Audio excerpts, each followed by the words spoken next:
Order. County Manager? I think we have a change for the pledge, but let's start with Yes. our invocation by Pastor John Huffman from Harvest Recovery Ministries, and then we can have our Pledge of Allegiance speaker introduce herself. Let us pray. Father God, Lord, I thank you. Lord, we thank you for every commissioner that is up here. Lord, we thank you for the decisions that they're going to make. Lord, we pray that you give them a supernatural wisdom, Lord. We pray for just this county, Lord. We're thankful for it, Lord, all that you've blessed us with in Collier County, the men and the women that serve here at Collier County. Lord, I just thank you for everybody who's going to get a reward today, Lord, or spoke about. So, Father, I just pray that you're in this room, that you're over this county, that you continue to protect us and overwhelm us with your grace and goodness. So, Father, again, we thank you for everybody here. In Jesus' name, amen. Amen. If you'd like to just introduce yourself, your name for the record, and you're going to lead us in the pledge. I'm glad we picked one of the finest correction officers in the county to do this morning. Good morning. I'm Captain Doris Kennedy from CCSO. Thank you. I pledge allegiance to the flag of the United States of America and to the republic for which it stands, one nation, under God, indivisible, with liberty and justice for all. Thank you so much for stepping up. But that's what law enforcement does. In season in and out. Commissioners, agenda changes for May 12th, 2026. First, we have an add-on item 10A. This is a recommendation that the board, 1, certify the existence of a valid public emergency to expedite the cleanup of a controlled, recognized environmental condition identified on the site of the proposed state veterans nursing home near the southwest corner of Collier Boulevard and Golden Gate Parkway by the U.S. Department of Veteran Affairs. 2, authorize the county manager to negotiate a scope of work and a cost to perform the environmental cleanup services, including any required engineering and environmental professional support necessary to oversee, document, certify, and close out the cleanup work, and enter into a standard county agreements with qualified contractor and engineer subject to prior review and approval by the county attorney. 3, authorize staff to thereafter immediately issue a notice to proceed to commence the cleanup services. 4, direct staff to bring the fully executed agreement to the board for ratification at a future meeting. 5, to authorize any required budget amendments. And 6, to take any other actions necessary to eliminate the emergency. This item is brought to the agenda at Commissioner Saunders' request. Next, move item 16K3 to item 12A. This is a recommendation that the board accept a status update on the Randall Boulevard Commercial Subdistrict. This is being moved at Commissioner Saunders and Commissioner McDaniel's separate requests. Continue item 17B to the May 26, 2026 BCC meeting. This is a recommendation to adopt an ordinance amending ordinance number 2017-27, which regulates the placement and permitting of communications facilities within the county's right-of-way. This is being moved at Commissioner McDaniel's request. One agenda note, the award dates of proclamations 4E and 4F were corrected after the agenda package was initially published. We do have court reporter breaks scheduled for 10:30 and again at 2:50 if necessary. County Attorney. Nothing, thank you. Commissioners. Mr. Saunders. I don't have anything else to add, Mr. Chairman, and no disclosure on the summary agenda. Commissioner Hall. Good morning, Mr. Chairman. I have no changey or no changes and no ex parte. Commissioner Castro. Yeah, nothing to add, no changes, no ex parte. Commissioner McDaniel. Same. And the same for me. No changes and no ex parte. Should I get a motion to approve? So moved. So I have a motion and a Second. second. Motion and a second. All in favor signify by saying aye. Aye. Opposed, same sign, same sign. Ayes have it. Item 2A is BCC minutes from 4/14/2026. I have a motion to approve. Move to approve the minutes. Second. I have a motion and a second. All in favor signify by saying aye. Aye. Opposed, same sign, same sign. Ayes have it. Thank you. Commissioners, that brings us to item 4, proclamations. And I'm going to turn it over to Ms. Scott. Item 4A is a proclamation designating May 3rd through 9th, 2026 as National Correction Officers Week to be accepted by Sheriff Kevin Rambosk, Captain Keith Harmon, Captain Doris Kennedy, Director Katina Buza, correction officers, and Naples Jail Center staff. Congratulations.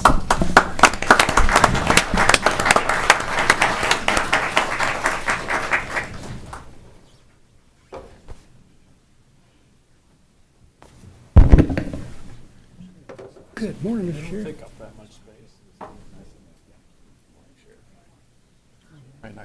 Nervous when I called you. Thanks for that pledge. What do you guys want to take? This is the time to break up. Good morning, Brown. This is the time. Good morning.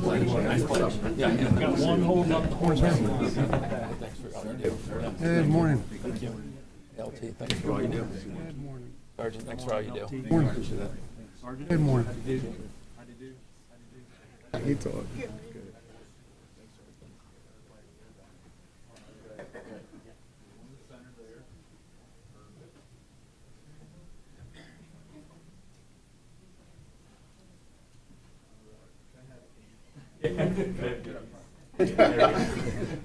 No offense.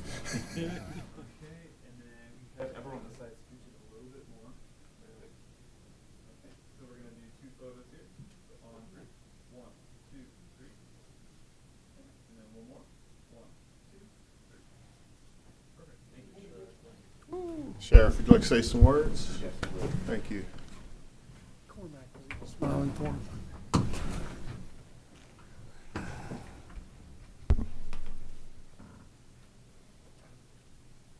Morning, everyone. Thank you for the opportunity to be here. Kevin Rambos, Collier County Sheriff.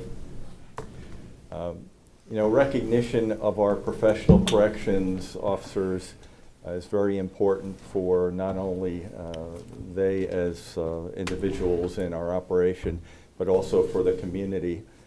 They have a difficult, dangerous, and challenging job. They do it 24 hours a day, 7 days a week. As you know, they maintain care, custody, and control of criminals during that time so that we can be in our community and we can be sleeping in the evenings and at night and sleep there safely. It takes a lot of work, takes professional standards. As you know, we have multiple accreditations that really set forth the best practices in the industry, and we congratulate them for that. And we also take that next step that transitions inmates out of our system and does everything we can do to prevent recidivism in Collier County, because that continues to lower the crime rate and gets individuals on the right track. So I want to personally thank all of our correctional deputies for everything that they do, and thank you for your support to enable us to do it. Thank you. Thank you, Sheriff.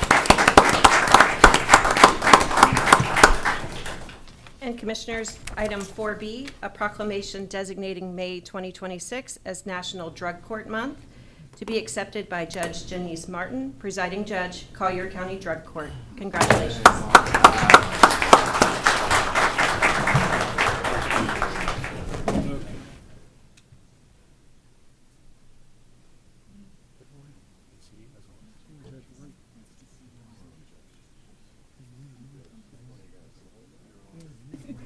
Oh, she grabbed that one with some gusto, man. I like that. How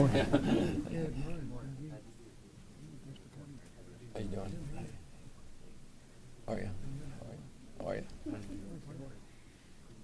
Morning. It's a big group. Hey, how you doing? Hey. Congratulations for how you guys.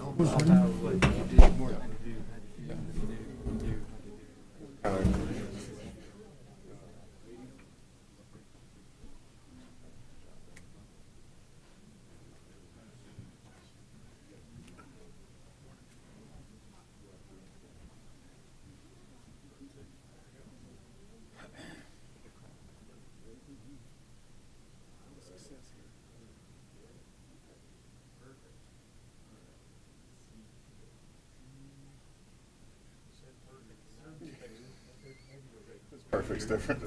Nearly perfect. There you go, perfect. All right, we're going to do 2 photos. So on 3, 1, 2, 3, and one more. 1, 2, 3. Perfect. Thank you. That's perfect. Judge, would you like to take the podium?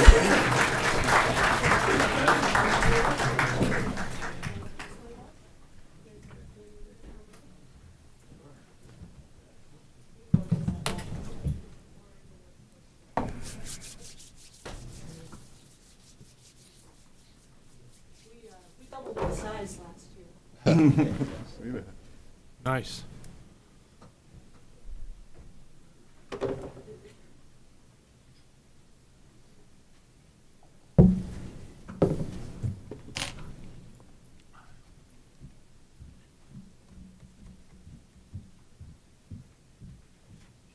Oh. Mr. Chair and Commissioners, thank you. I have to play off the comments of the sheriff and note that our colleagues in corrections really help us identify appropriate clients and expedite them from the jail into treatment where they belong. So we're really grateful. It's always fun to come in on the same day as corrections. I want to thank you for having us here today and for your support each and every year. I've said this before, but addiction is isolation and recovery is community. You are the face of our community. And by welcoming us, you actively support the recovery of these moms, dads, sons, daughters, brothers, sisters, employees, and even employers.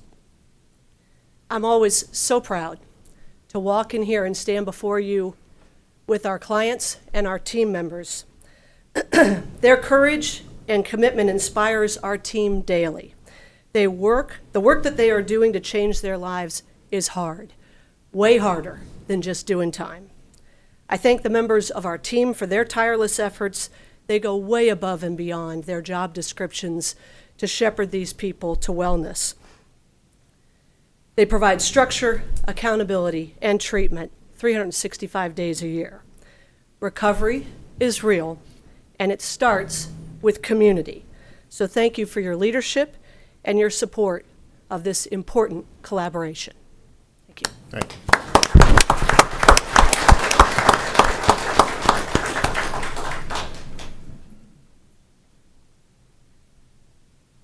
Commissioners, item 4C, a proclamation designating May 2026 as Jewish American Heritage Month, to be accepted by Nami Ikalov, President and CEO, Jewish Federation of Greater Naples. Congratulations.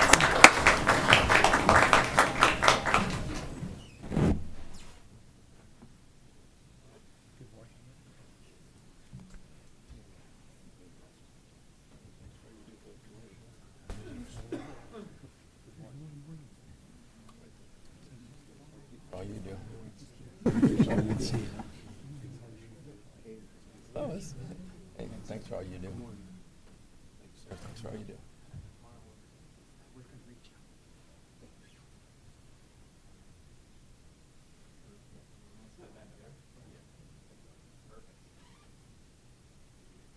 right, so we're gonna do two photos. So on three. 1, 2, 3. And one more. 1, 2, 3. Nami, if you want to say a few words.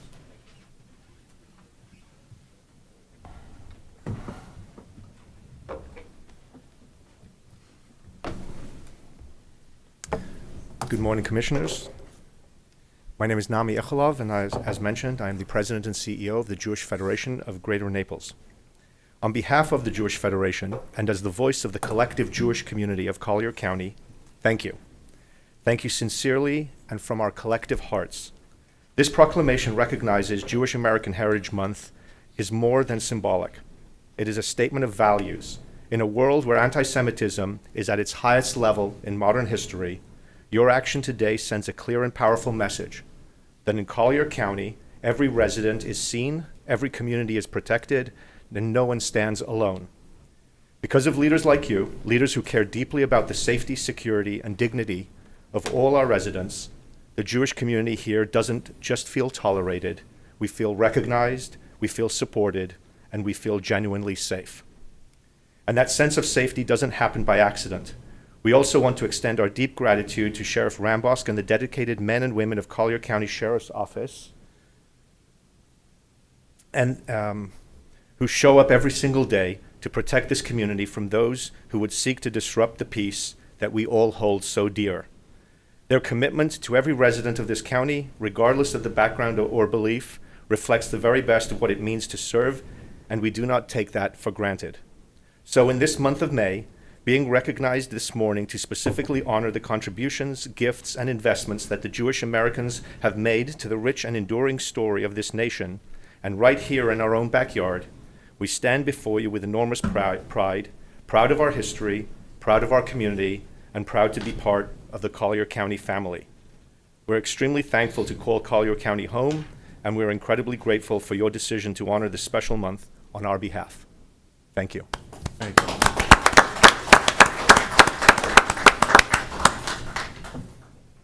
And 4D, proclamation designating May 16th through 22nd, 2026 as National Safe Boating Week to be accepted by Richard Hurd, Division Staff Officer, Vessel Examination, FSO, Public Affairs and Finance. Congratulations.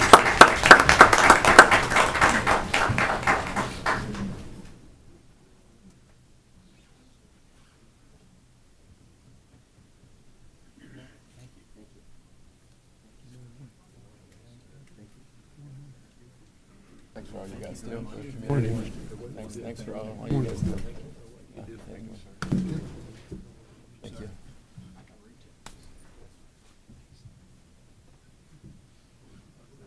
Okay, you guys, yeah, keep going this way. And one more little step. Perfect, right there. Okay.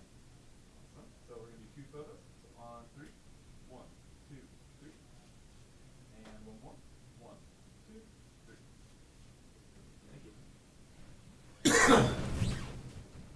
Mr. Hurd, you want to say a few words, Frank?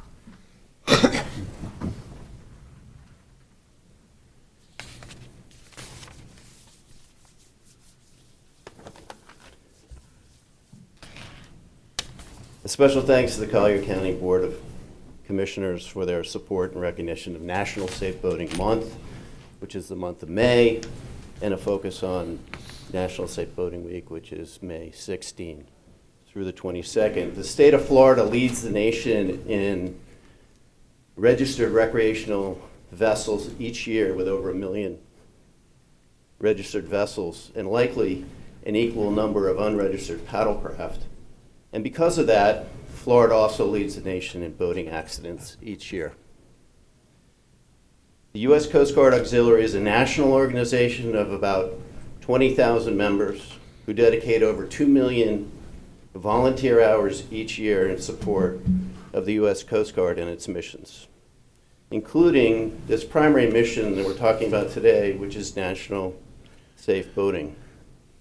The auxiliary nationally completes over 50,000 vessel safety exams, over 70,000 visits to our valued partners at marinas, cruise clubs, fishing clubs, boat retailers, marine retailers, boat shows, farmers market, as well as our government partners at the police, fire, EMT services. We also teach tens of thousands of students about boater safety classes throughout the year. Flotilla 9-5 at Marco Island is one of 9 flotillas representing Division 9 in Southwest Florida, encompassing Collier, Lee, and Charlotte counties. We lead all flotillas in Division 9 in each of the last 3 years, with number of vessel safety exams completed, number of partner visitations, and number of students taught. We also post hundreds of mission patrol hours each year over on the water in the 10,000 islands and around Marco Island.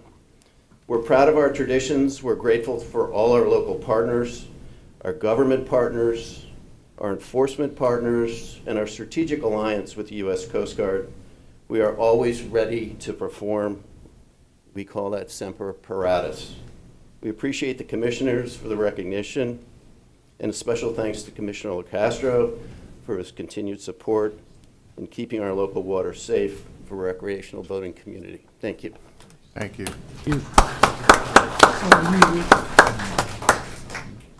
Commissioners, item 4E, proclamation designating May 2026 as ALS Awareness Month to be accepted by Rose Gonzalez and Kathy Grassi. Congratulations.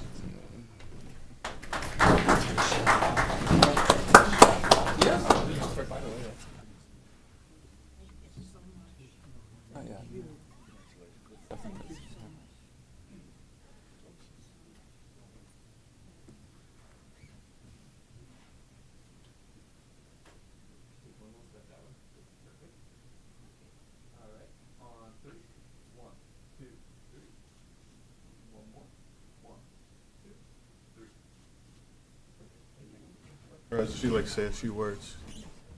Thank you.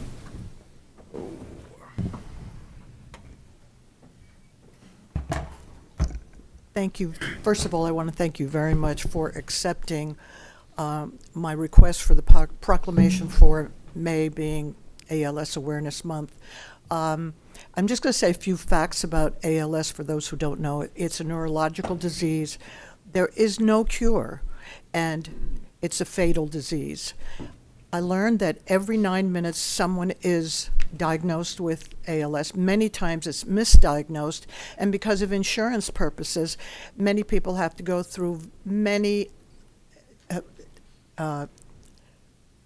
reasons why they are not accepted until the final acceptance that it is ALS. The reason that this is such a close story for me is that my best friend, my beloved mother, was diagnosed with ALS. I brought her from Miami to live with me in Naples while I was a school counselor in Collier County.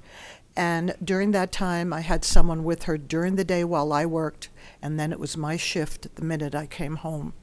I went through so much trying to find help, a medical bed, wheelchair. The difficulties were amazing. Well, it's a new time. We're in 2026, and what I hope is that this will bring awareness for more research, more organizations that'll help people, and also it's twice the fact that military veterans are affected by ALS than the normal population. So thank you so much. I hope this does bring awareness, and the reason is because I was very touched by it myself personally. Thank you so much. I appreciate it. Thank you.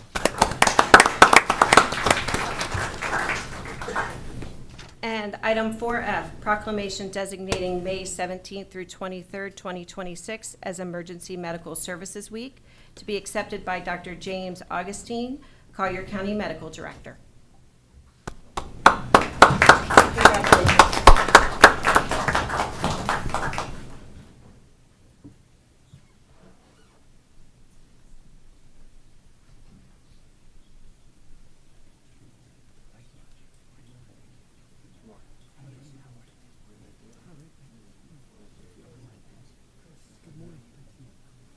Congratulations. Thank you. Yeah. I want to go flying. Good morning. Thank you. Thank you. Thank you. Yep. Thank you, Vice Chair. Yep. Thank you. Thank you. Thank you. All you do, kids. Thank you. Thank you. Mr. Chief. Thanks. See you down there, Chief. Gas to know one more, come on. This is my last meeting. Where are you going? Dude, 33 years. Have I known you that long? We'll get up front so we get a good picture of you. Then what? Front and center. Last meeting? Congratulations, young man.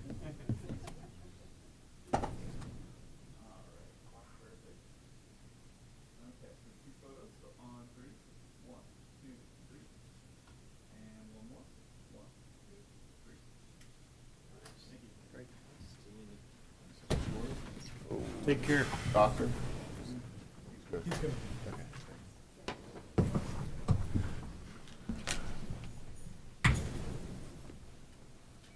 It is a busy month for proclamations. Yes. Mr. Chair, Commissioners, thank you for this recognition and for the proclamation. May 17th to 23rd, National EMS Week. In 1974, President Gerald Ford authorized EMS Week to celebrate the team that accomplishes emergency medical services in the country and the work that they do. Thank you, Commissioners, to the County Manager and to the Deputy County Managers who provide so much support to our team. The theme this year is Improving Outcomes Together. This reflects the team orientation of EMS. When a call comes in, we have a wonderful 911 system. We work with law enforcement. We work with the 5 county fire districts. We work with the hospitals. We work with a significant team of people in the community. This community is blessed because we have people alive due to the dedication of those who work in emergency medical services. One story and one person to feature. Sunday was a regular busy day in the county, but a call came in from a woman who was reporting that her husband was in severe distress. When our crews arrived, they found him in distress, but his wife said he had a terminal illness and was undergoing hospice care. Unfortunately, hospice was not going to be available with what he needed for a couple of hours. Our team members said, we can't leave him alone, and the wife requested very much that we not take him to the hospital. So our paramedic said, we have to do compassionate care here. Called one of our supervisors.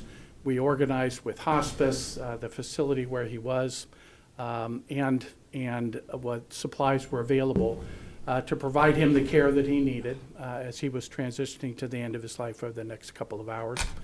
And then graciously had hospice come in and finish the work. EMS is a gap filler for the health system both in the county and across the region. It's not an easy job, but day after day our EMTs and paramedics do a wonderful job of providing it. One person, the last 33 years, an individual has served this county, and at the end of EMS week will be his retirement. So Chief Bruce Gastineau, thank you for the service to the county and for your leadership that has brought us here. Commissioners, thank you for this recognition and recognizing the value of EMS during EMS week. Thank you. Thank you, Don.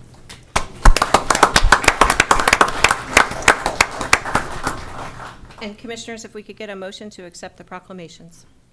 A motion. So moved. Second. I have a motion and a second. All in favor signify by saying aye. Aye. All opposed, same sound, same sign. The ayes have it. Thank you. Commissioners, before we move on in the agenda, I would like to turn your attention to the back of the room for the Artist of the Month. In observance of Memorial Day, United Arts Collier is pleased to present the Meaning and Memory Art of Remembrance exhibition featuring the work of Larry Lathrop, a Marine Corps veteran in 1985 to 1993, deployed to the Middle East during Desert Shield and Desert Storm. In addition to his dedication to military service, Larry earned a Bachelor's of Fine Arts degree from the University of Notre Dame. He is currently a professional illustrator and freelance artist while teaching painting and drawing at Barron Collier High School. Larry continues to serve the veteran community as a member of the executive board of the Collier County Veterans Council. Inspired by the Making Meaning concept advanced through the veteran art movement, this exhibition provides a powerful space for remembrance and can help foster deeper public understanding of the enduring costs of freedom. With that, we are moving to public comment. Item 7, public comment on general topics not on the current or future agenda. Troy. Commissioners, we have 3 registered speakers on this item, 2 here in the room, 1 on Zoom. Your first speaker is Cody Davis. He'll be followed by Daniel Zagaric.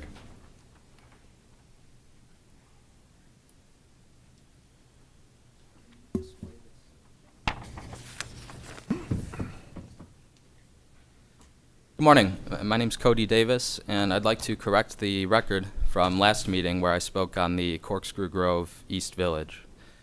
I claimed that water and wastewater were excluded from the applicant's fiscal neutrality assessment, and as a result, the SRA application was legally insufficient based on the Land Development Code's explicit requirement for applicants to demonstrate fiscal neutrality for water and wastewater.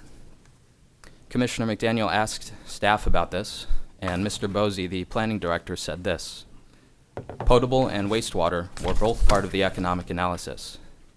Commissioner McDaniel asked him whether an economic burden was being imposed by the project on our community, and Mr. Bosey replied, I'm not sure if it was a neutral determination or a positive determination, but either of the two are the ones that are allowed to pass go, so to speak. So yes, it was provided for. I have here page 6 of the economic assessment provided by the applicant. In summary table 2, you can see under required facility analysis all of those listed items and their assessed fiscal impact. But for water and wastewater, it doesn't say neutral or positive as Mr. Bosey suggested. It says NA. On page 10 of the peer review of the assessment, it says enterprise funds like water and wastewater, were excluded from DPFG's analysis. Water and wastewater fiscal impacts are explicitly required to be analyzed by the county's land development code, but they were excluded from the economic assessment anyway. The independence of the Immokalee Water Sewer District doesn't resolve the defect because the LDC requires that any unit of local government which provides water and wastewater must be compensated by a special assessment if fiscal negativity is found. The assumption that enterprise funds are inherently fiscally neutral is unfounded. The efficiency of a pipe network, which provides to residential units, and thereby the rates that are paid on those utilities, is primarily and generally determined by pipe connections per mile. So if this development, which is significantly isolated, lowers the pipe connections per mile of the network, rates will rise for the entirety of the district. IWSD could hypothetically create a sub-district and charge rates in accordance with the excess cost imposed by the development, but that's administratively complex, costs money, and notably requires an assessment of fiscal neutrality.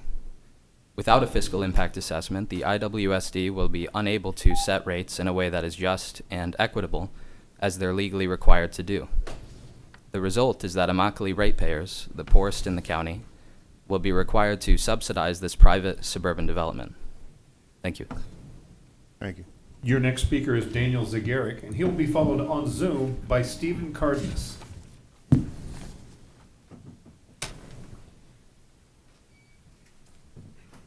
Good morning, Commissioners. I apologize. I have cotton mouth. I brought the wrong container to the meeting this morning. My question is, how are we doing on the Isle of Capri in terms of infrastructure? I know when you approved that project, there were a lot of commitments and promises thrown around. Have we made good on all of those? So that's all I have. Thank you. Your final registered speaker for item 7 joins us on Zoom, Stephen Cardenas. Stephen, you should be prompted to unmute yourself if you'll do so at this time.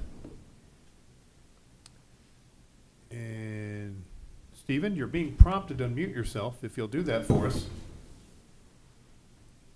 Going once, going twice, one last time. Stephen, I see that you're on Zoom. You're being prompted to unmute yourself if you'll do so at this time. Not unmuting, sir. That's Not unmuting. No. Okay. That's our final registered speaker for this item. All right. Thank you, Troy. Commissioners, that brings us to our add-on item 10A. This is a recommendation that the board, 1, certify the existence of a valid public emergency to expedite the cleanup of a controlled, recognized environmental condition identified on the site of the proposed State Veterans Nursing Home near the southwest corner of Collier Boulevard and Golden Gate Parkway by the U.S. Department of Veterans Affairs. 2, authorize the county manager to negotiate a scope of work and a cost to perform the environmental cleanup services, including any required engineering and environmental professional support necessary to oversee, document, certify, and close out the cleanup work, and enter into standard county agreements with qualified contractor and engineer, subject to prior review and approval by the county attorney. 3, authorize staff to thereafter immediately issue a notice to proceed and to commence the cleanup services. 4, direct staff to bring the fully executed agreement to the board for ratification at a future meeting.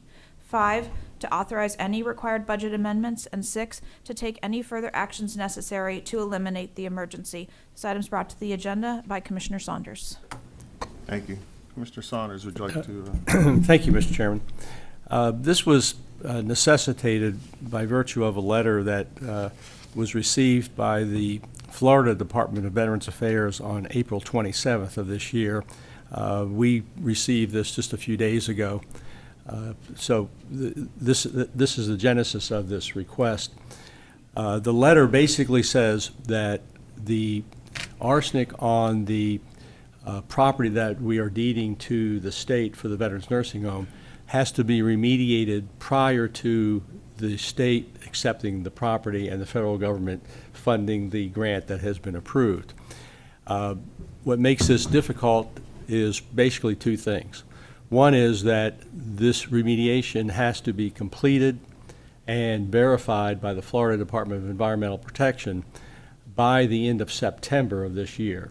If it's not completely cleaned and verified by that time, then the grant that we have received becomes questioned and likely would go somewhere else, and we would be back into a cycle of funding again.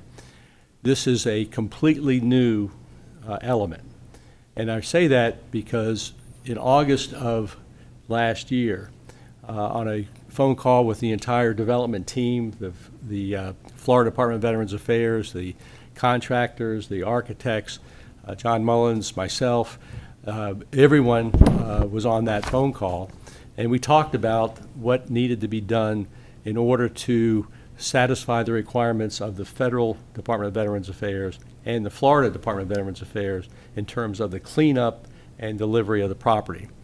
It was determined by the contractors, by the Florida Department of Veterans Affairs, that what needed to be done was to enter into a mitigation plan that would be accepted by the Florida Department of Environmental Protection for cleanup during the construction phase of the project. We had been led to believe that that was all that was required.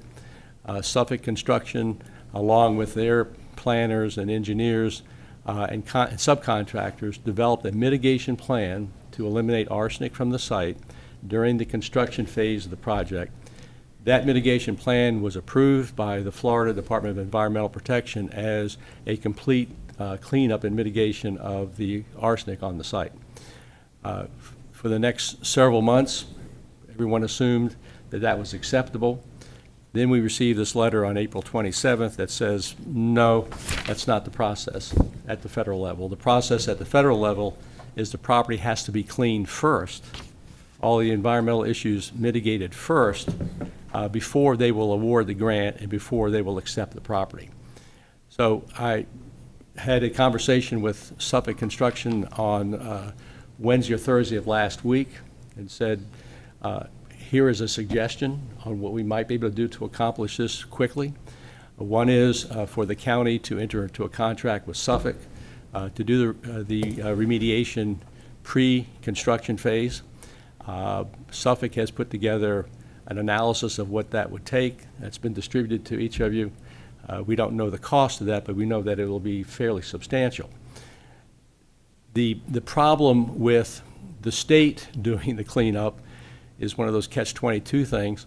The state can't spend money cleaning up property owned by Collier County, and we can't deed that property to the state until it's cleaned up at this point.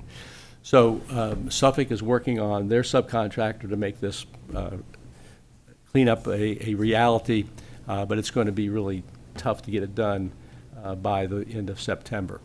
So that was the genesis of this issue here. We are also working with the Florida Department of Veterans Affairs.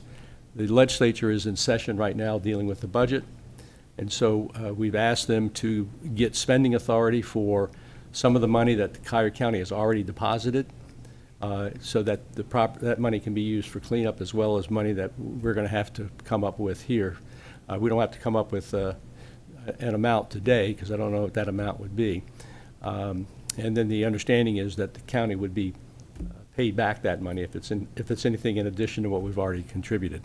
So we have a lot of issues to deal with, but the emergency is the fact that if we don't get this cleaned up, we may very well lose that grant, and we can't afford to do that. So my motion, Mr. Chairman, is going to be precisely what the manager just read, which is the headline on the executive summary. I could read it again if it's required, but I think having it read once is sufficient. So, Mr. Chairman, that's my motion. And Mr. Mullins is here also if there are any questions concerning any of the details with this. Thank you, Commissioner. Second. Commissioner McDaniel, did you Second. make a motion? Yes. I got a second. Yes. All in favor signify by saying aye. Aye.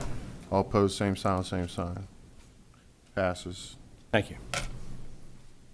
Commissioners, that brings us to item 11A. This is a recommendation that the Board of County Commissioners accept the landfill optimization analysis summary memorandum recommendation to expand the Collier County landfill to the east, option 1, in 3 phases, and direct staff to acquire land as outlined in option 1. And Carrie Hodgson, your Director of solid waste, oh no, I'm going to let her say her title. I just butchered it. That's okay. Thank you, County Manager. Good morning, Commissioners. For the record, my name is Carrie Hodson, your Director of Solid and Hazardous Waste Management for Collier County. I appreciate the opportunity to be back before you today to provide you an update on the Collier County landfill long-range planning that happened last year on March 5th. At that time, you directed staff to perform volumetric and financial analysis for various scenarios to optimize the Collier County landfill that would enable securing long-term disposal capacity within Collier County. From a technical and financial perspective, viable options to secure long-term in-county disposal capacity are consistent with the county's integrated solid waste management plan. While each option has advantages and disadvantages in terms of upfront cost, time, complexity, and capacity gained, based on the findings, staff recommends that optimizing the Collier County landfill through an eastern expansion is the best value option. I'd like to talk briefly about why Collier County needs a landfill. Bear with me, Commissioners. This one's a little lengthy, but it's very, very important for our constituents to hear. As a reminder, at last year's workshop, other waste technologies, such as waste to energy, were not an economic option for Collier County. Nothing has changed in that time. With that being said, staff continues to stay abreast of industry waste minimization technologies. However, to emphasize why Collier County needs a landfill, even with a waste minimization technology, there are always residuals and process outages that require landfilling. Another primary reason that Collier County needs a landfill: costs. A primary reason that Collier County has been able to maintain a best value solid waste management system is our ability to minimize collection costs for our ratepayers and direct that waste to our county's landfill. Commissioners, in the absence of landfill capacity, or additional capacity, I should say, in the county, the only choice would be to transfer waste out of county to a market that has a dynamic cost pressure. When the demand for disposal capacity increases over time and the supply of available landfill airspace is only diminishing. In fiscal year 25, if all the waste that was landfilled at Collier County's landfill were transferred out of county, it would have cost the county, rather our ratepayers, an additional $16 million. Without a landfill, the county is exposed to outsourcing market volatility, including fluctuations in fuel prices, and with today's fuel prices, that would be high cost. It would be necessary to increase Collier County user rates to provide sufficient funds for out-of-county tipping fees that would only increase over time, as again, eventually, dynamic pricing would step in as the demand increases and the supply decreases of available airspace. It will be required to increase tip fees to provide sufficient capital and operating costs associated with building and maintaining a transfer station to transfer that waste out of county. Customers will have significant increases in collection costs for the additional trucks that would be needed to get all the waste from the curb to a transfer station and then subsequently out of the county to another facility that would be closing at some point, and avoid odor control of storing waste in a transfer station. The county would need an additional 50 transfer trailers per day to haul the current volume of waste that's generated to an out-of-county facility, which would place additional burden on our roads and could adversely impact quality of life for our residents, visitors, and businesses. The bottom line here is that there is always a need for a disposal facility. A landfill supports the long-term best interests of the county, and it allows the county to control solid waste destiny and costs over time. Again, there will always be a need for a landfill. Commissioner McDaniel, would you have a comment? Don't switch slides. Yes, sir. Okay, 16 million's a lot. It is. We know we have a finite amount of time. We know we have a finite amount of airspace. What's that 16 million break down to the current ratepayers that we have? Approximately, how many ratepayers do we have? Current ratepayers for collection on the side, we have over 146,000 residential ratepayers on the curbside collection. That 16 million would impact our tip fees, which is subject to residential and commercial customers. So it's about $109 a month or a year increase in charges currently as they are today, plus minus. I did the math real quick on my calculator, not in my head. So Thank you. No, thank you. Mhm. I just wanted to clarify that because 16 million's a big number, a lot, but I want to quantify it to the ratepayers as to what in fact that boils down to. Are these other additional expenses with transfer trailers and all that included in that 16 million increase? No, sir, that's a contracted rate to just transfer the waste out of county. It does not include capital costs for a transfer So it's station. 16 million plus. Correct. Okay, thank you. That's all, sir. Thank you. Thank you. No. Okay, a little bit of facts about Collier County landfill. The Collier County landfill is the centerpiece of your integrated solid waste management system, and it receives waste from residential and commercial customers for both incorporated and unincorporated portions of the county. The site's approximately 311 acres with 184 acres used for disposal. The site opened in 1976. We're honoring 50 years of operation this year, and is currently operated on behalf of the county by Waste Management. Based on the 2025 AUIR, it was projected the Collier County landfill had 35 years of remaining capacity, which could be exhausted in 2060 based on that. Over this period, it's estimated the value of remaining airspace at approximately $600 million. Last year, more than 105 customers were serviced at the landfill, and about 500,000 tons were managed. However, most beneficially used, as only about 272,000 tons were actually landfilled. With that, Collier County Solid Waste Management Division is operating as an enterprise fund, and the landfill returned approximately $30 million in revenue from the tip fees, and that covers the cost of this integrated solid waste management system and contributes to the financial stability and sustainability of your solid waste system enterprise, keeping it cash and carry. We have no debt. Lastly, align with the county's strategic objective to provide services and programs that sustainably manage the county's waste and the board-approved integrated solid waste management strategy. That includes guiding principles to preserve airspace. The county diverted over 1,000 tons of household hazardous waste in 2025 and has reached the state recycling goal of 75% for the past 4 years. Commissioners, if we start with the end in mind, to have assured disposal capacity, we can see here that if action is delayed, we will reach capacity. Disposal capacity at our existing landfill continues to be exhausted a little more each year as our county continues to grow, the demand increases, and the landfill options, not just in Collier County, but all over Florida, continue to diminish, resulting in increased vulnerability to escalating costs for disposal demand. In just under 15 years, the Collier County landfill will begin its vertical expansion from elevation 100 to 200, which was permitted in 2011. Policy direction is needed to secure disposal capacity within the county. The options outlined here have long lead times and do require land use changes, land purchases, and permitting. Here's an overview of the Collier County landfill, and highlighted are the areas that the board requested be evaluated at last year's workshop: the east, the south, and the north. We've invested in the Resource Recovery Business Park to the north, which is where a deep injection well was constructed to manage liquids generated at the landfill, and the area also serves as the county's largest debris management site. The county has acquired some land to the east that serves currently as a buffer.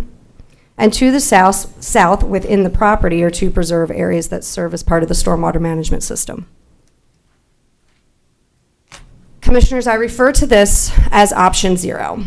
This is simply we continue our current landfilling activities. It's worth mentioning that under this and all options, we will continue our integrated strategies on waste minimization, recycling efforts to minimize the amount of waste disposed, and also optimize the use of our existing disposal capacity by strict contract compliance with our landfill operator. The options for additional landfill capacity are consistent with those shared at last year's workshop, and the analysis has been completed. The options include the following at the Collier County landfill. Option 0, which we just covered, it's to continue what we do with best management practices and waste minimization techniques. Option 1 is to expand east on adjacent property in 3 phases. Option 2 is to expand south into the preserve areas. Option 3 is to expand north onto the Resource Recovery Park with accommodating future needs. And lastly, option 4 is to present hauling out of county and hauling and burying at another landfill. Before I walk you through the financial metrics, operational metrics, cost drivers, and key assumptions, I'd like to pause here to see if you have any questions. I would like to ask you, knowing we did the workshop several months earlier, for having the foresight, this board having the foresight that this is something we needed to pay attention to because of the fact that the things you pointed out, and you came back to us with these options. In your mind, what would you feel to think, in your professional opinion, you think would be the best option for us to take a deeper dive into? Based on the analysis and the findings and recommendations of the fiscal analysis, the eastward option is what is recommended. Commissioner McDaniel. Yes, thank you. He stole my question, number one. My question number two, does the prophecy of the 35 years left include the estimations of the growth that we're going to ultimately experience as well? Yes, sir. The AUIR is based on the beaver populations as well as the amount of waste that's generated in the county. And have we integrated the CIGM methodologies for population estimations yet? It's utilizing the beaver, which is what all of the AUIR uses. I'm not sure if I fully understand that question. I apologize. There is another entity out there that the county has been utilizing. Mr. Bosey can tell you all about it. It's called the Collier Interactive Growth Model, population estimator. That's we don't need to talk about it right now. You can fill her in at some stage. But it's a really cool model for estimating our populations, its dispersal, where they're going to be, and what the future land uses in fact need to be. So have a look at that sometime when you're looking at stuff. Yes, I'll get with Mr. Mike Bosey and ensure we're all utilizing the same population growth. Thank you. Number two, there was a time when, before we built the best park in the state of Florida, Paradise Coast, there was a time when there was consideration for moving west. That's no longer an option. There were bioreactors that floated around as a mechanism to reduce our consumption of the available airspace, both up and out. Are bioreactors considered in your expansion process? That would be part of a waste minimization technology that we stay abreast of to see where it's already operating, permitted, and has been successful in Florida. And to date, that has not been the case. When we look at waste minimization, it is something that stays in the forefront of that research. I'm totally okay with your easterly expansion. I think that prudently is the best path, and we're going to rely heavily on your expertise with regard to these options as we go forward. I would like for those bioreactors to be brought back in, along with, and we all know there are other technologies that are available out there to consume the waste. And so I want all, if possible, I would like to see all options availed to us to be able to be at least put into consideration as we're doing what we're doing. Absolutely. There's no argument that, again, there's a finite amount of time and a finite amount of space. And I mean, you threw out a number earlier, of close to $600 million in that value of that space. And so we have to look at any and all options as we're going forward to review the economic viability of those options. Absolutely. Commissioner Hall. Thank you, Chairman. Carrie, I fully support the eastward expansion option, but out of my curiosity, did I hear you say that we're at 100 foot now, and we're permitted to go 200 feet high? So we're halfway there. The original elevation permitted for the Collier County landfill was elevation 108. In 2011, the board approved a permit process to have the landfill raised to elevation 200, and that is the current permitted elevation. It is not at elevation 108 in all areas. There is one more cell left to line before the complete bottom of the landfill has been lined. And that leads me to my second, more of just a curiosity question. We've been operating out there for 50 years, And after 50 years, is there a time where decomposition plays a part that might be turnoverable or, utilized on the bottom layer? Or not that I'm thinking that's what we should do. I'm just curious. Commissioner, for the record, Jim Deloney, your Public Utilities Department head. We did we mined a couple cells back in 2006, 5, somewhere in there, and did some reclamation of small cells. There was a sheriff's shooting range area that was out there, and there was a couple of small cells, and we were able to do it successfully. But because of the height and because it was rather confined, and most importantly, we had a lot of room to do the sorting and the take care of that reclamation effort. It was quite successful. From to date, looking across the board of the state, it's been a challenge for large, high landfills to do that kind of effort without the kind of room you need to do the sorting. Certainly within the integrated strategy, I would expect the Solid Waste Department division to look at that as one of the strategies going forward. To the extent that it would be successful or economically feasible, will have to be determined. You got about, after a period of time, your dirt factor and waste factors in the 50% or better in terms of what's there. So you've got a potential for mining operations. It's just a very difficult and delicate situation with regard to being able to sort through all that and then move it to an area, develop that cell, and then redeposit, reset that residual material, and then go into operation with a new working phase. Thank you. Did I answer your question? Sure. I was just curious. It wasn't like a strategy. I was just no. Like, it how long? certainly What's the lifespan of trash? Yes, sir. There is, but there's an art to it. And when we undertook that, I was told we would not be successful by many people within the industry, and we proved them wrong. But today would be much more challenging, given what I told you with regard to the constraints on the site. Did I answer your question, sir? Thank you. Yes, sir. Good job. Commissioner Cash. Carrie, if we went to 200 feet, does any kind of investment or augmentation need to happen? Do we need to raise the height of the berms that surround what we currently have, or do we have to invest anything, before we start? If we did raise the height, to make it camouflaged, or in order to contain a higher height or whatnot, or we approve 200 and we can just go to it with no investment or augmentation to prep the site for the additional height.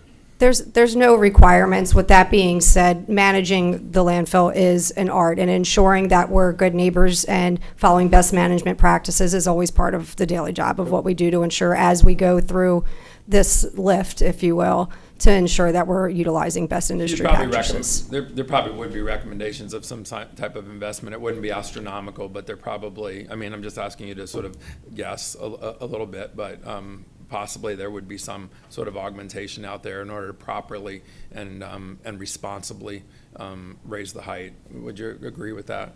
We could look into it. We could look into it to see what it might be necessary. Yeah. Okay, I'm just curious. Mr. Saunders. Thank you. First, are there any registered speakers? Yes, sir. We have okay. 3. All right. Good catch. I was just going to suggest that I would support the staff recommendation for option 1. Going up 200 feet might sound like a solution, but like staff said, we want to be good neighbors, and so I think the expansion to the east is the way to go, and I would make that motion when it's appropriate to make the motion. Okay. Troy, let's hear from the Yes, public sir. speakers. We have 3 speakers, 1 in the room, 2 on Zoom. Your first speaker is Brad Cornell. He'll be followed by Howard Morrell on Zoom.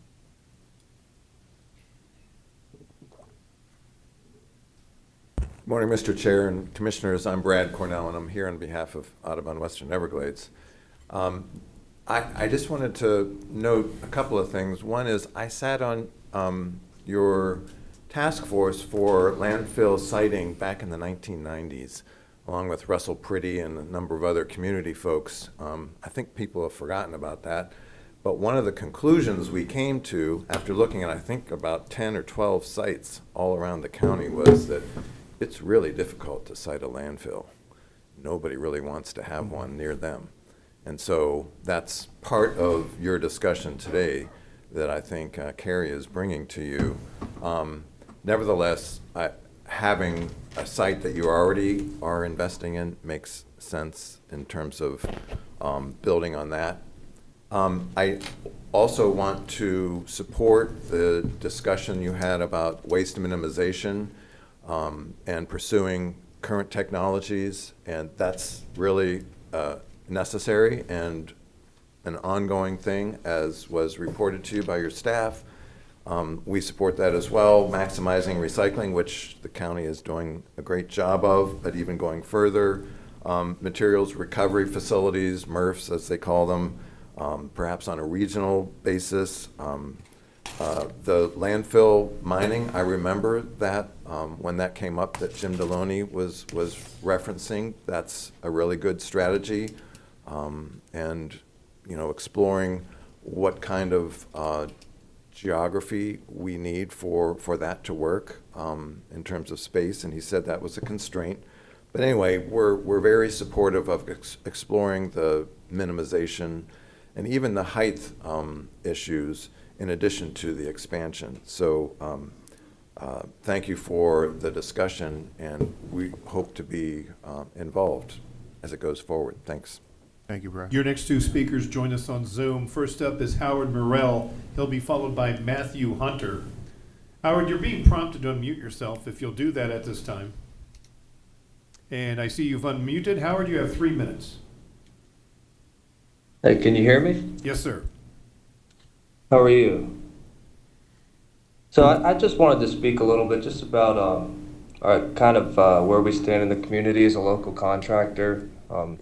We support over 400 employees and their families, and the land use that this rezoning would, the landfill expanding would keep that land applicable to our line of work, and being able to stay with the county work we've done for over 30 years, and being able to support the county emergencies and the FEMA emergencies and first responders. We'd definitely be in agreement with having that land usable. Is that all, sir? Yep. That's all. Thank you, sir. Thank you. Your next speaker and final speaker on this item is Matthew Hunter. Matthew, you're being prompted to unmute yourself if you'll do so at this time. Matthew, I see you've unmuted. You have 3 minutes, sir. Hey, good morning. Good morning. Hey, my name is Matthew Hunter. I'm the CEO here at Carter Fence Company. We've served the community along with Howard for over 35 years. Here to speak in support of the expansion. Same reasons as Howard. We employ over 80 employees here, and this really helps us keep everything local, right here to help continue to support the county. Just want to thank Commissioner Bill McDaniel and the rest of the board for working on this over the past years, and we don't take that for granted, and we're grateful to be here, and we're not going anywhere. So thank you. Thank you. Mr. Chair, that was your final speaker for this item. All right. Commissioner McDaniel. Yes, and if Commissioner Saunders wants to make the motion for option 1, I'll second it. All right, so moved. And then second, for the comment purposes, I just want to make one extra comment, and I didn't hear anything in your analyses and didn't see it with regard to brownfield reclamation processes. So, and there are some movements with the Regional Planning Council in that regard, and I just want to make sure that that is part of a picture that we're looking at. Sir, you know, this is an integrated solid waste strategy that we present to you every time we speak. Yes, sir. There's parts and pieces to it on a continuum, and Brad said it well with regard to maximizing the resources and minimizing the waste and the impact on the environment. Brownfield reclamation is certainly within our strategy that's been approved by the board for the last ever 20 plus years.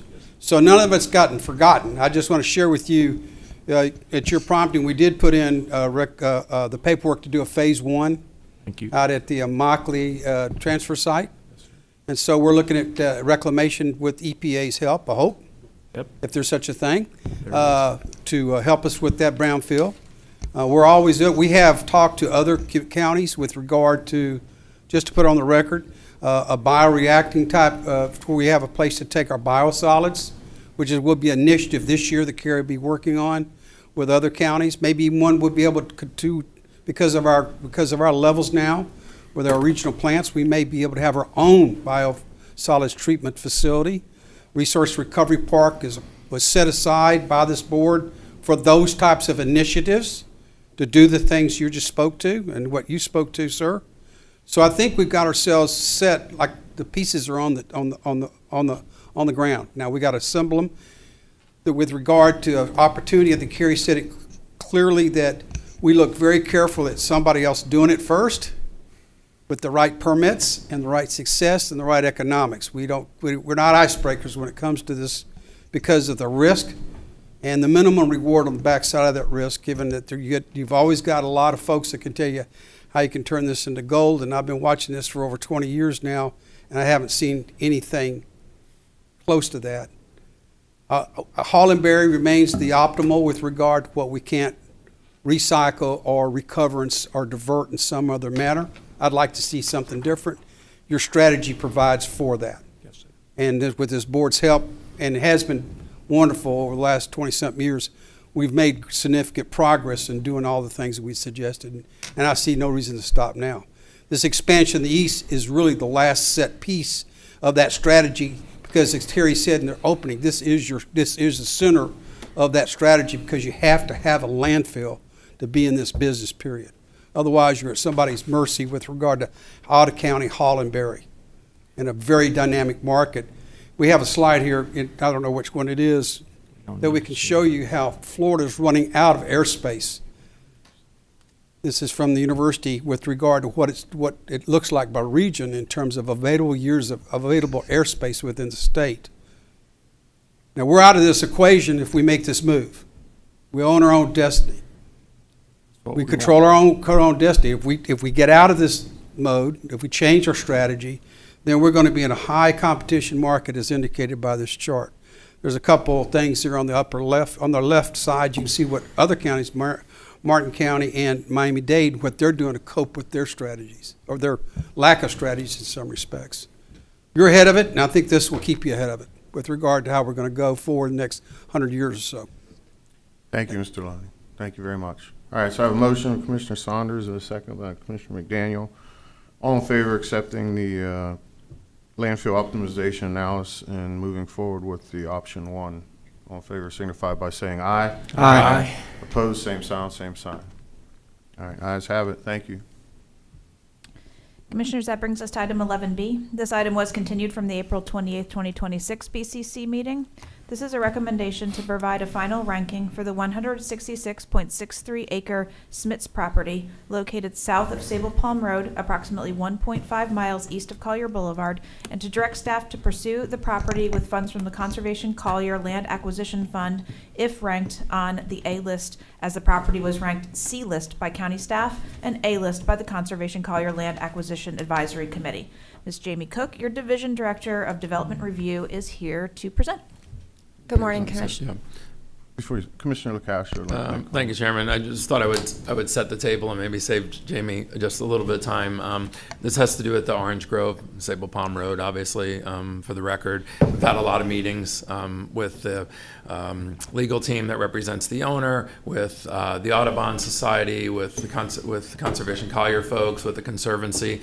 So what we're trying to basically do is ensure that we're being good stewards of Conservation Collier, and we are shaking the trees for this very unique piece of property as far as where it's situated, how it's classified, and ensure we're either confirming what possible options could be, or we're ruling out things that don't make sense. A lot of people have been guessing at what could be done. When we first started talking about the Orange Grove, we had people that came to the podium and said, oh, there's a million different options rather than just throw houses on top of it. Well, there aren't a million options, but the handful of options that we want to exhaust and either pursue if they have merit, and Jamie would lead that effort, or we would say we did look at those three options, and here's why they're impossible.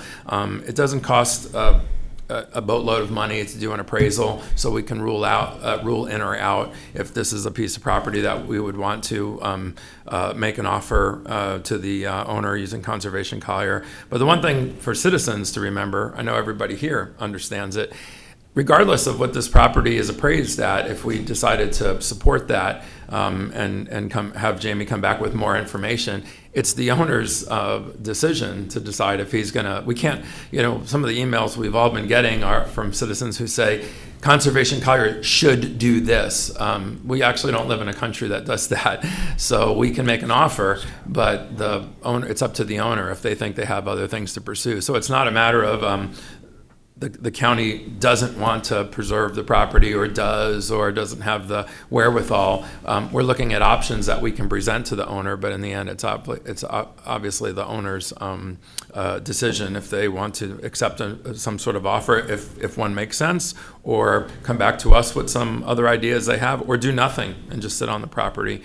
But what Jamie's basically going to ask here is for us to move forward, just to explore, to continue to explore, as we had said previously, and as we've been vetting in more complex meetings that we've had in our commissioners' conference room. But not to steal her thunder, but I support moving forward on what she's about to offer, and I hope you will as well, so that we can show our constituents and also shake the trees of Conservation Collier and all the possible options for this unique piece of land, because it is a unique piece of property in a very unique location. And so we want to make sure we do our due diligence and we're not just guessing on things or sending the signal to our constituents that we're ruling out options without having done the research. But Jamie's done a lot of work on this and has answered a lot of very specific questions for a lot of people. So, having said that, I hope you appreciate what she has to present and would support us continuing to move forward in our endeavors. Thank you. Thank you, Commissioners. Jamie Cook, for the record, your Director of Development Review. So as Commissioner LaCastro stated, if you remember this property, you heard for a request to rezone through a GMP amendment and a PUD back in January. And since then, there's been several meetings.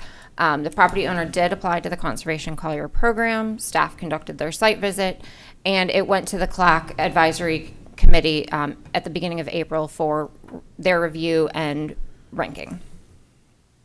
If you'll remember, this property is a little over 166 acres. 107 of it is citrus grove, 38 is disturbed lands, and 22 is noted as native vegetation. But I'll tell you, based on our land development code definition of native vegetation, there's only about 3 acres on the property that is actually considered native vegetation. The rest of that 19 acres is dominated predominantly by Brazilian pepper and Melaleuca. It is zoned ag in the rural fringe mixed use district sending lands overlay, and does contain cypress, hydric pine flatwoods, citrus groves, and it does contain hydric soils on the site as well. It does provide listed species habitat: panther, big cypress, fox squirrel, black bear, alligator, American kestrel, and other wading birds have been identified on the property. And just for some context, the site map that you're looking at, all of the green is in levels of preservation, whether it's state lands or federal lands or private conservation easements. So this property is surrounded by existing conservation lands, and it is just east of the Verona Walk community off Sable Palm Road. Staff? Can I ask you a question? Sure. Can you go that slide back again? Like, I know to the west of because the red is the actual property in question. Correct. So the green along those developments, those were done by the developers to preserve, like an offset from their development. Yes. So to the northwest and part of the south is conservation easements that have been dedicated by the Hacienda Lakes development. To the east is Picayune Strand. And I remember correctly back in the meetings that if it was developed, a portion of the red would also be green. Correct. Because of what their site plan would they'd have to offset some. Correct. All right. Thank you. After staff did a site visit of this property and reviewed everything, staff did recommend the C-list ranking, which would be to not acquire the property. Again, due to the low percentage of native vegetation on the site, and that most of the site does contain more than 75% of exotic vegetation, which again, does not meet our land development code definition of native vegetation. Full site restoration, whether it's vegetation or hydrological restoration, is not economically feasible based on current funding, and it most likely would need environmental cleanup of the soil through phase 1 and phase 2 assessment results. Mr. McDaniel, you have a question? No, but when You she's wanna wait? done. Sorry. The CLAC did rank this on the A list because for several reasons, including the use of the property by listed species, and that the surrounding properties are all in preservation or existing conservation easements. They did see that there was a potential for the possibility of restoration, but did want consideration for partnerships for those restoration activities and funding, the budget implications of taking on those activities, and the current staff's ability to manage that restoration, as we don't currently have any staff on site that are experts in hydrologic restoration. So some additional considerations for you. The GMP and the PUD amendment that you heard in January are still technically on hold. But the property owner did submit a zoning verification letter, which is currently under review to determine if the property qualifies for Live Local. Even though the property is zoned ag, the rural fringe sending use does allow for sporting and recreational camps as well as oil and gas exploration. So they have made an argument that those commercial uses are allowed, so Live Local should be allowed. Mike Bosey is here to answer any questions on that, but it would allow for the potential of up to 4,000 units if Live Local were allowed on this property. I got a question about that. Go ahead, Commissioner. This is the rural fringe mixed-use overlay, right? Correct. Not the actual zoning on the property. Correct. It is zoned I don't ag. see where there's an argument where they can use that for Live Local, period. That the property is not zoned commercial property. I would let Mike speak to it, but I know that him and the county attorney's office have been I'll reviewing fight that with request. tooth and nail. I'll fight that till I die. You want to expound on that, Mike? Mike Bosey, Planning and Zoning Director, working with the county's attorney's office on the specific request, and that's the first stop that we see. This is not zone commercial, and for qualification for Live Local is that you need to be zoned for commercial or industrial or mixed use. We find that this is not the zoning, this is not the case for this particular parcel of land. We anticipate issuing a zoning verification letter underneath that line of logic or thinking probably within the week. And then we would expect that there'll be appeals, and then the proceedings from that will take its own turn. But that is where we're thinking, and that same thought pattern is the way that we've identified it as well. Good. Right is right and wrong is wrong. If they do appeal it, it comes back to us as a Board of Zoning Appeals. Can live with that. Thank you, Mr.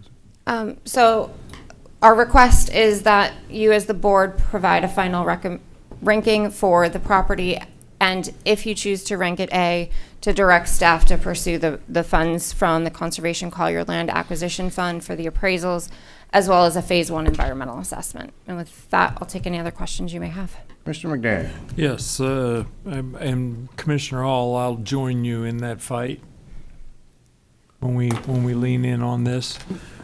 It tipping us over on the worst statute that I've ever seen come through is a whole nother discussion. I would also like to say out loud that, this board is in the process of determining how to manage the Conservation Collier's ordinance at all. And the ranking processes that you're currently handcuffed with are going to go away at some particular stage. So if we have to move this to an A in order to be able to expend the funds, requisite for the acquisition, do the appraisals and the analysis, so be it. I also would like, while that is being done, even though we don't have anybody on staff to do a nifty hydrological I think that's the word, hydrological. She writes down all my misspoken words, so it becomes a matter of public record, just so you know. But there are people out there who do that, and we have the capacity. So the last point is, as we're going through this, I would like exploration with our state and federal partners who are all about acquiring lands in some form or fashion, just to assist with and not totally burden Conservation Collier with the acquisition, should it become halfway feasible. Commissioner Hall. Thank you, Chairman. I want to say, first of all, I appreciate the look of this option, but I feel in no way, in no shape, in no form that it's our responsibility to save this property for the seller.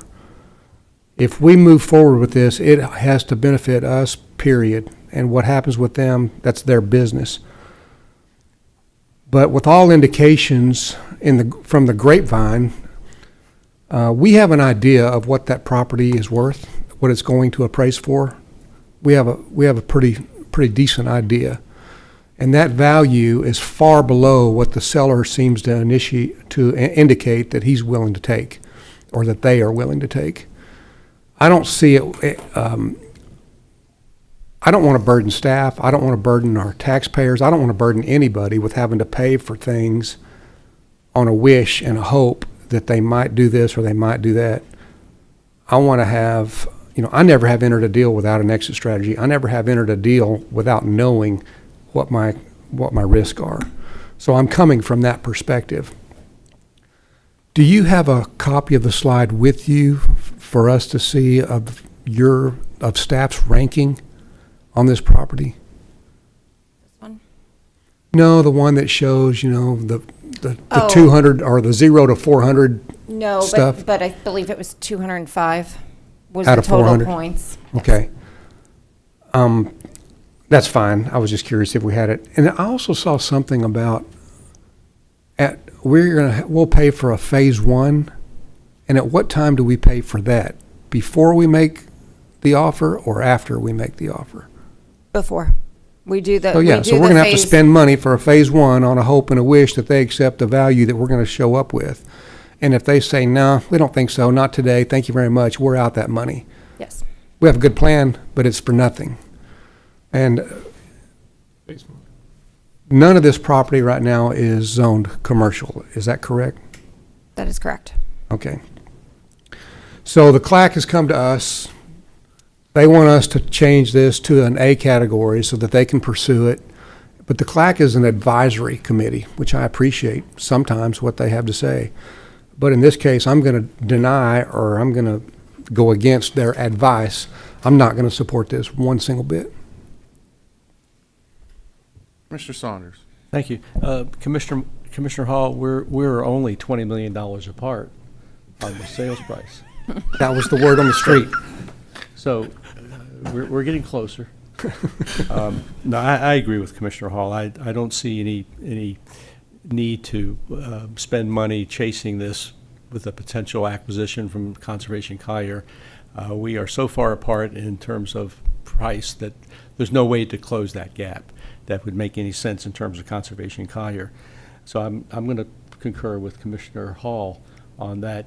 And in reference to Live Local, the threat of Live Local is always out there. And there's not a whole lot we can do about that. There are some communities that have opted out of certain provisions of Live Local. You can't opt out of Live Local in its entirety, but there are certain tax provisions and things that you can opt out. I would think that those communities that are doing that recognize that it may be the tax provisions that provide a real benefit that make those types of workforce housing, affordable housing projects financeable and doable. So I'd ask the county attorney to give us a report at some point in the very near future on other communities that are opting out of Live Local what provisions you can opt out of, and potentially what is the impact from a financial standpoint on that type of a project.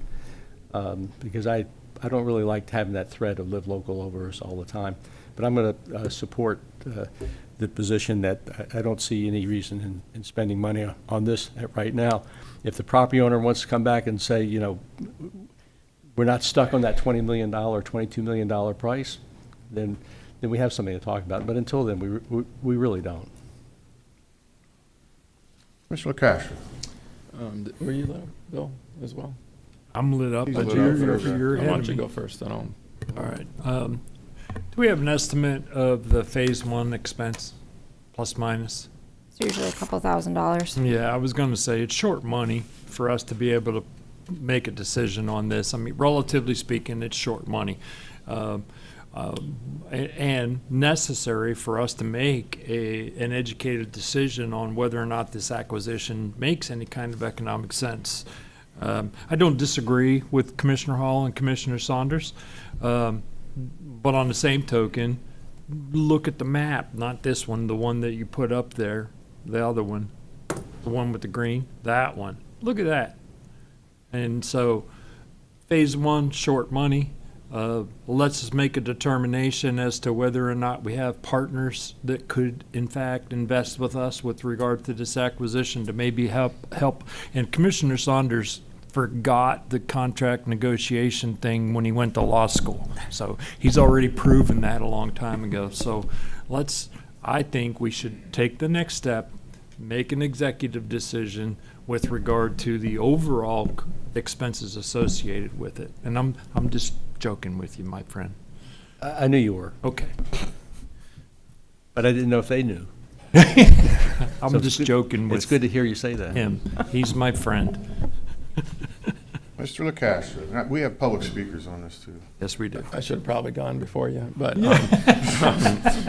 You had a chance. no, and I feel the same way Commissioner McDaniel does. I've attended more than a few additional meetings because obviously this is in my district, and so here's what I would say, and I don't discount anything that Commissioner Hall or Commissioner Saunders said, but I think we have to slow down this conversation a little bit. We're making a lot of assumptions, you know, when we're saying things. Well, we know through the grapevine they won't accept the offer, or we're $20 million. Okay, we don't know any of that for certain. I mean, we're not stupid people, but I can tell you that if we do the homework and we do make formal offers and they're not taken, which none of that stuff has happened. And so, you know, we're assuming all of that, and that's great. But if this landowner makes a challenge using Live Local or something else, we better be sitting on some hard facts, some hard decisions. Hey, we did analyze the property, we didn't guess. And to Commissioner McDaniel's point, and we spoke about it quite a bit when we were in our group meeting, we're only talking about a couple $1,000s. I mean, and we're not sending a bill to the taxpayers. We're using conservation, Collier money. And because, I mean, this map sort of tells it all. This is a very unique parcel, and I think I'm not trying to drive a specific outcome, but what I think benefits us in order to be able to maybe support a position that maybe Commissioner Hall and Commissioner Saunders have, and maybe one we would all agree with. We got to have hard facts in our hands, and I think moving forward with an appraisal doesn't mean the property gets sold. Maybe we make an offer and they laugh it off. Great, but then at least we've checked off those boxes with concrete facts, not sort of stopping it before it even starts and saying, oh, this isn't even worth the effort. And I think there's so many people involved. There's so many emotions involved. It's not $1 million, like Commissioner McDaniel said. I use the term a lot. The juice isn't worth the squeeze. I think in this particular case, the juice is worth the squeeze for us to do our homework all the way to the end, so that when we are talking with specificity to the legal team that represents the owner, or we're talking to our own staff, we actually have hard answers, and not just sort of guesswork and what we heard through the grapevine and what we think they would accept and wouldn't accept. So I don't think it's a big ask to say, let's move forward a little, one more step. Doesn't mean we do we buy the property or do anything, we still have a lot of discussion to happen. But I think it's worth the investment to at least bring us back, hard answers, real numbers, and not just us guessing when none of us here is an expert on, preserving land as far as what it costs. We're not land experts when it comes to making assessments or having a land appraised. And I want those facts, especially if down the road something is challenged. We can't say, well, we thought through the grapevine that it wouldn't be worth it, so we decided not to pursue getting a hard appraisal and getting a lot more data for a couple $1,000s of a look. So I think I support moving forward, if nothing else, just to rule a few things in or out, and also put some real hard answers that we can sit on should something be challenged or something else come forward. We at least did our due diligence and our homework for this very unique piece of property. And I think the education that would come back from that would be something that would be valuable to a lot of people who are saying, oh, you should just buy it and this and that, or hey, we're $20 million apart. I don't know that we are. Until we actually make an offer and it's refused. I don't know what this property is going to appraise at. We can sort of guess, but I don't know that that's going to hold up very well if we're challenged, by this landowner. So I think it's worth moving forward to the next step to just give us hard data that we can that wouldn't be guesswork or grapevine guesses, like I said. But we have some speakers, Troy, you said? Yes. We do. Okay. But I'd like to make a quick comment. I mean, I want to look at this as if we didn't know this property, that we didn't spend a 6.5-hour hearing on this property already. I want to look at it that way, and I want to look at it, if our staff came to us and once a month or twice a month we get lists of these properties for conservation Collier, and let's just say this letter was sent to this individual without ever having a 6.5-hour hearing for this property, and he says, you know what, I want to participate. The staff would have put this on a list, in the C property list, and this board would never even take a look at it. This board would never look at it because it doesn't even meet a B list. You would bring us an A list twice a month, and we look at those properties because staff has already did the analysis to that point to put it on the A list. And that's just hard, cold reality. This is basically pressure from outside for us to go outside the boundaries of how we typically operate this particular program that we're emboldened to watch, to run it properly, to be the good shepherds of the tax dollars we collect. It's one of the big 3 taxes we assess on our citizens every year when we go through our budget meeting. Conservation Collier is one of the 3 at the top of the list that we collect on. So it is our citizens' money we are spending. It is their tax dollars. And I will quote John Adams. When government's ruled by the loud minority, the silent majority suffers. There's 400 and some thousand people live in Collier County.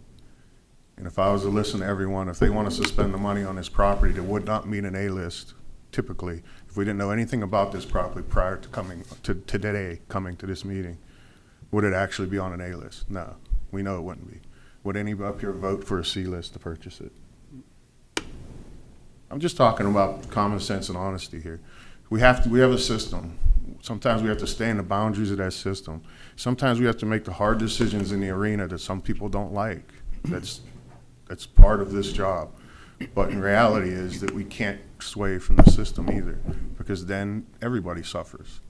Because the next person who wants to come up here and just be loud and continue being loud and continue being loud, a minority of the citizens of this county, we're supposed to change the system to appease them. And I just personally, I'm a systematic person. I believe in the rule of law. I believe in following those rules. I know we want to revisit this ordinance. Actually, I think the language of revisiting this ordinance was not even bringing us the B's and C's, even seeing them, just bring us the A's. So in reality, I just wanted to kind of preference that, because I know we got to move forward, and I don't want to just spend money just to spend money. So that's my opinion. So I know we have now a couple commissioners up. You want to hear public comment, or you want to speak? Let's hear public comment. Mr. Chair, you have 5 registered speakers. Your first speaker, and I'm going to ask the speakers to queue up at both podiums, please. Your first speaker is Robin Stansky, and she'll be followed by B.B. Cantor.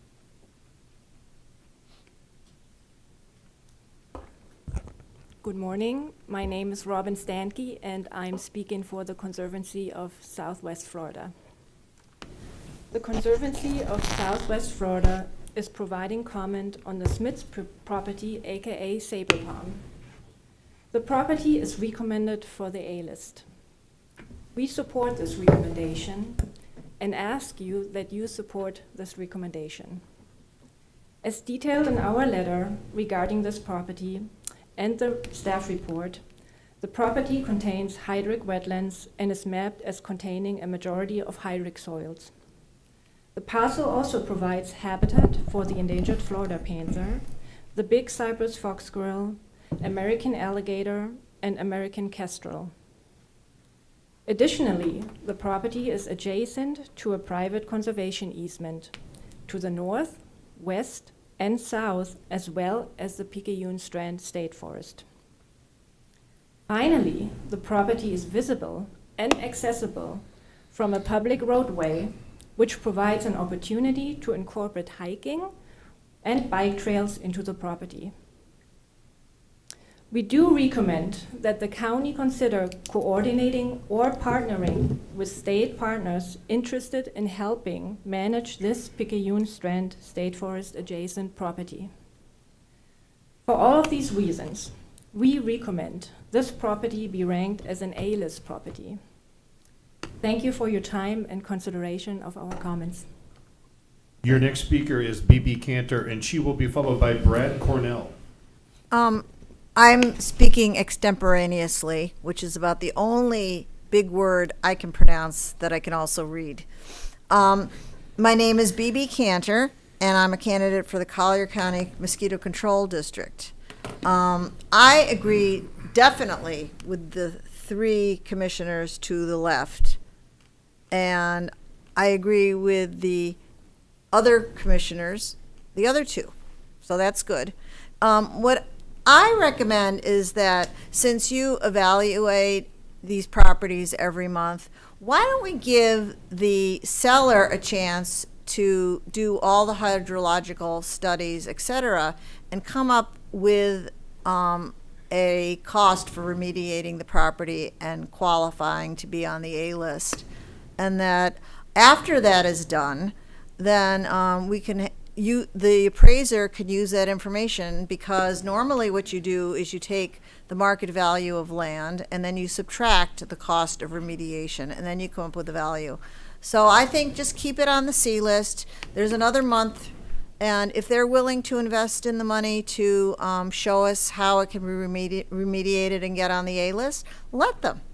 And then maybe, I am a member of Conservation Collier, maybe there'll be somebody who wants to come up with that money for the cost of remediation, and then we'll buy it for $20 million.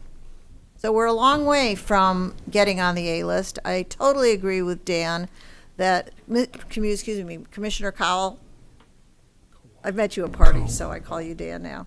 But I totally agree with you that we can't make special judgments based on, the loudest voice in the room.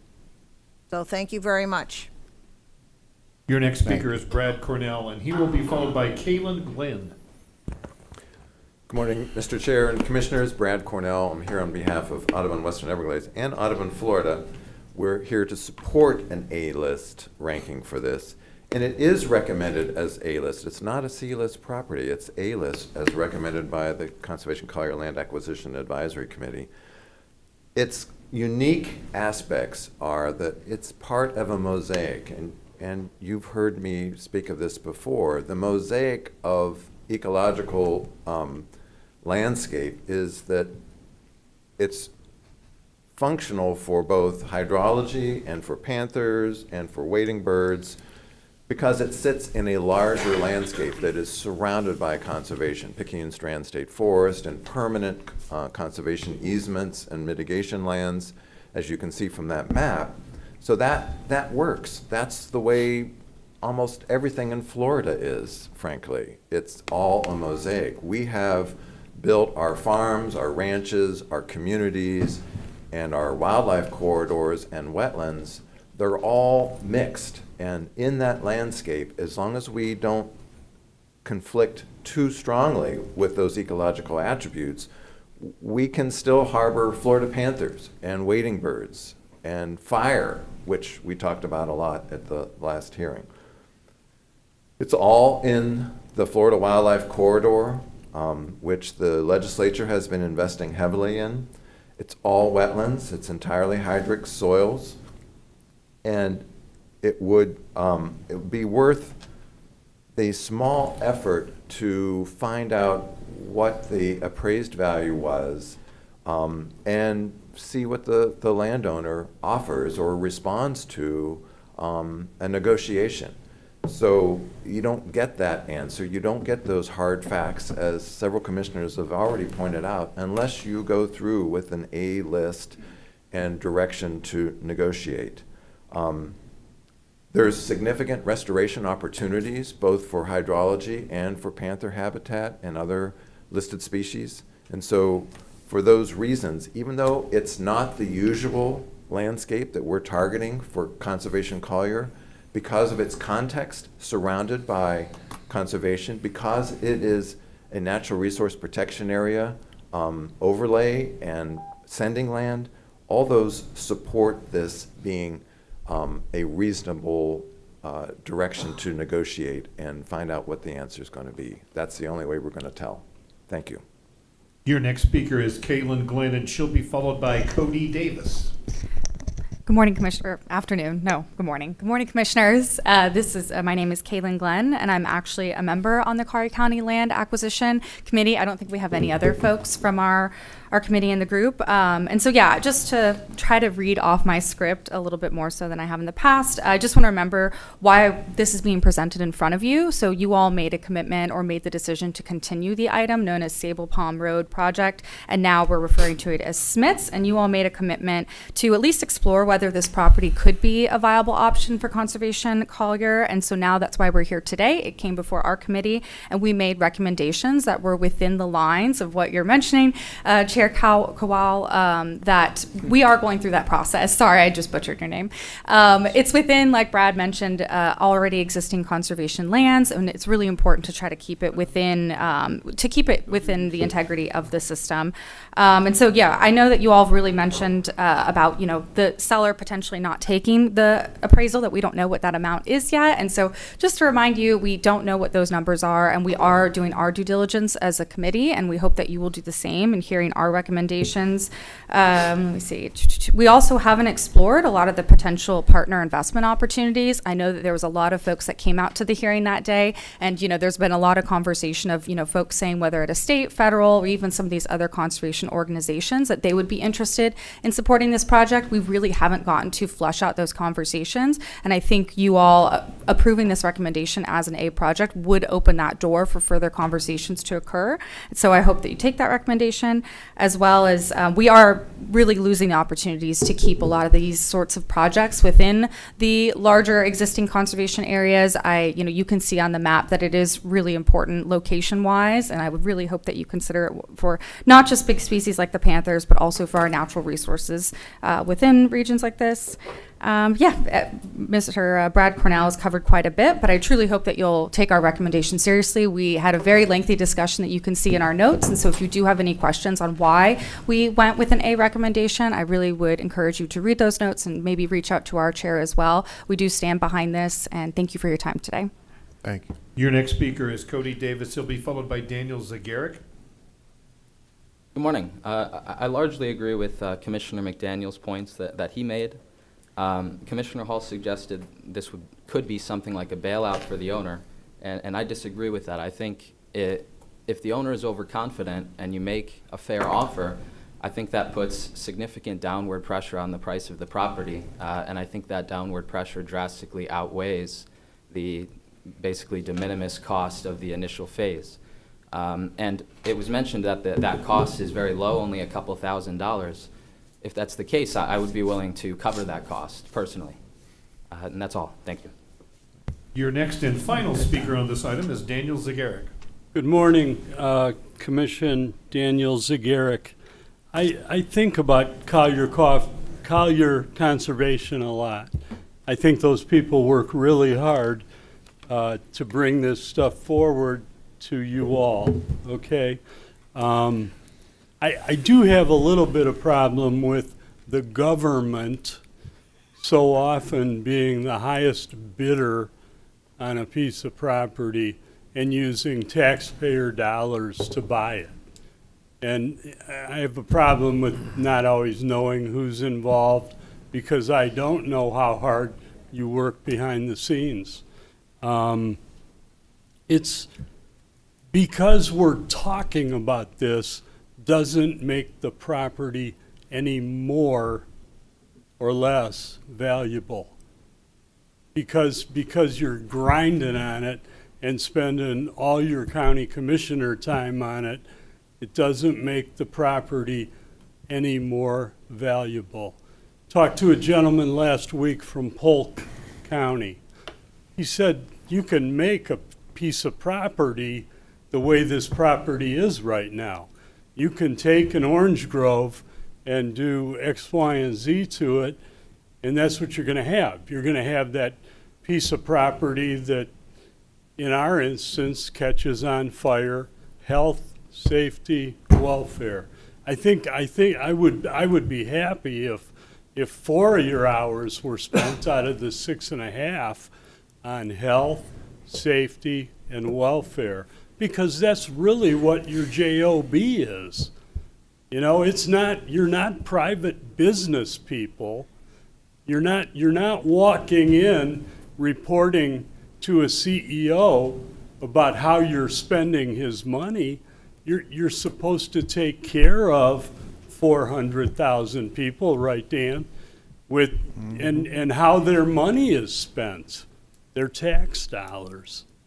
And yeah, no increase in taxes, right, Bill? But that debt's climbing. I mean, it's just climbing and climbing. And tell me it's not gonna be, you know it is.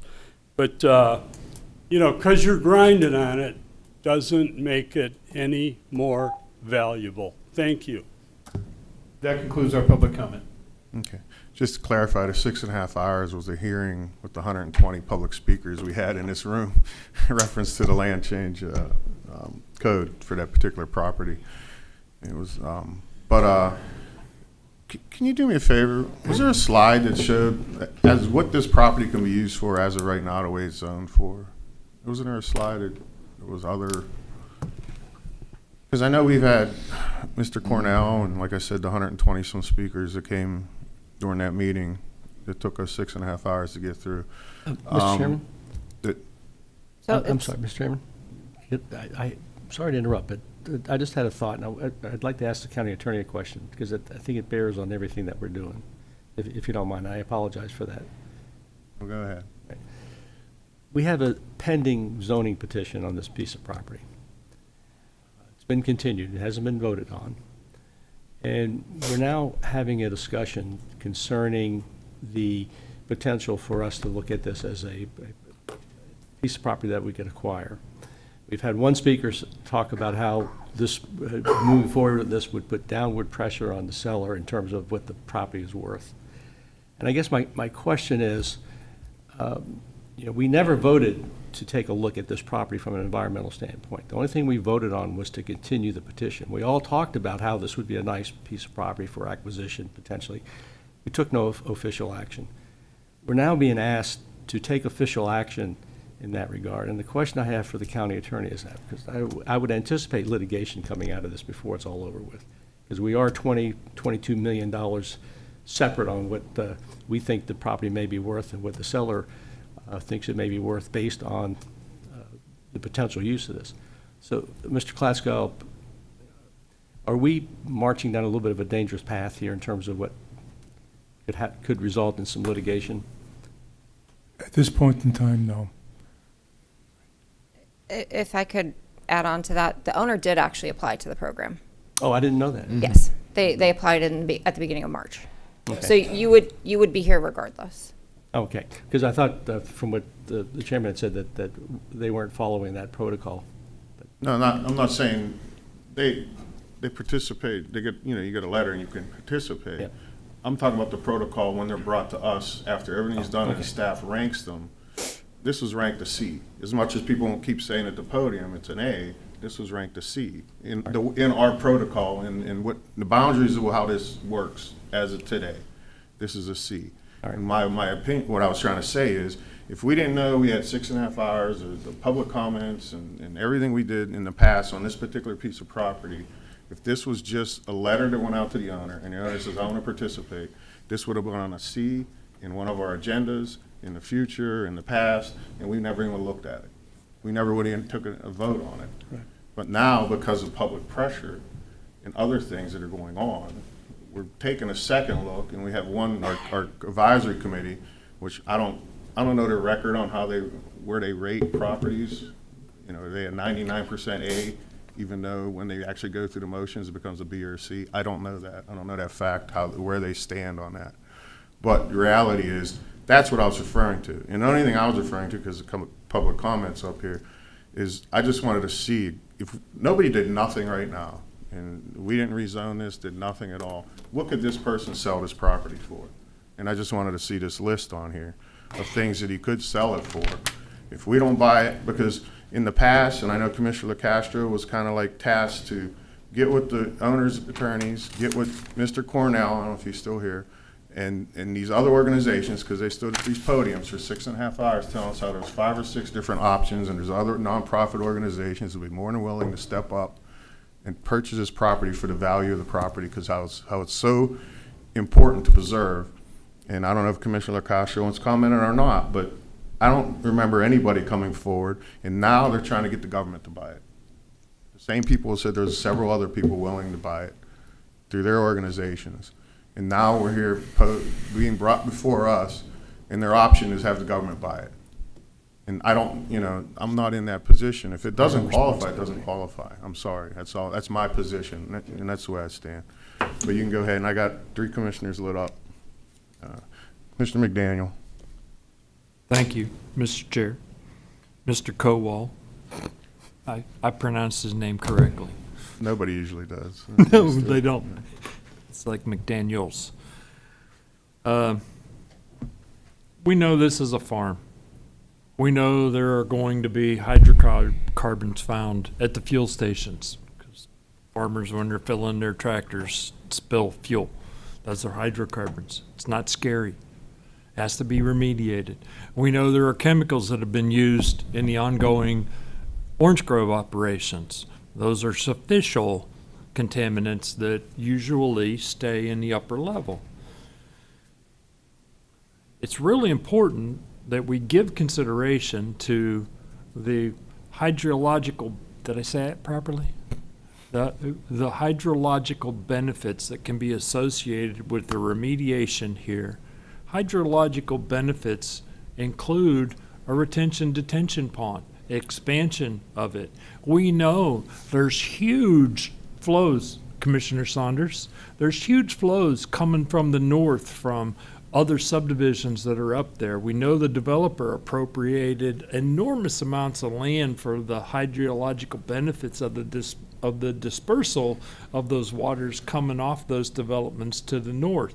We know there's I've referred to it in the past as the dam called Sable Palm that doesn't have any good pipes in it in order to utilize or manage the flow of those waters coming from the north.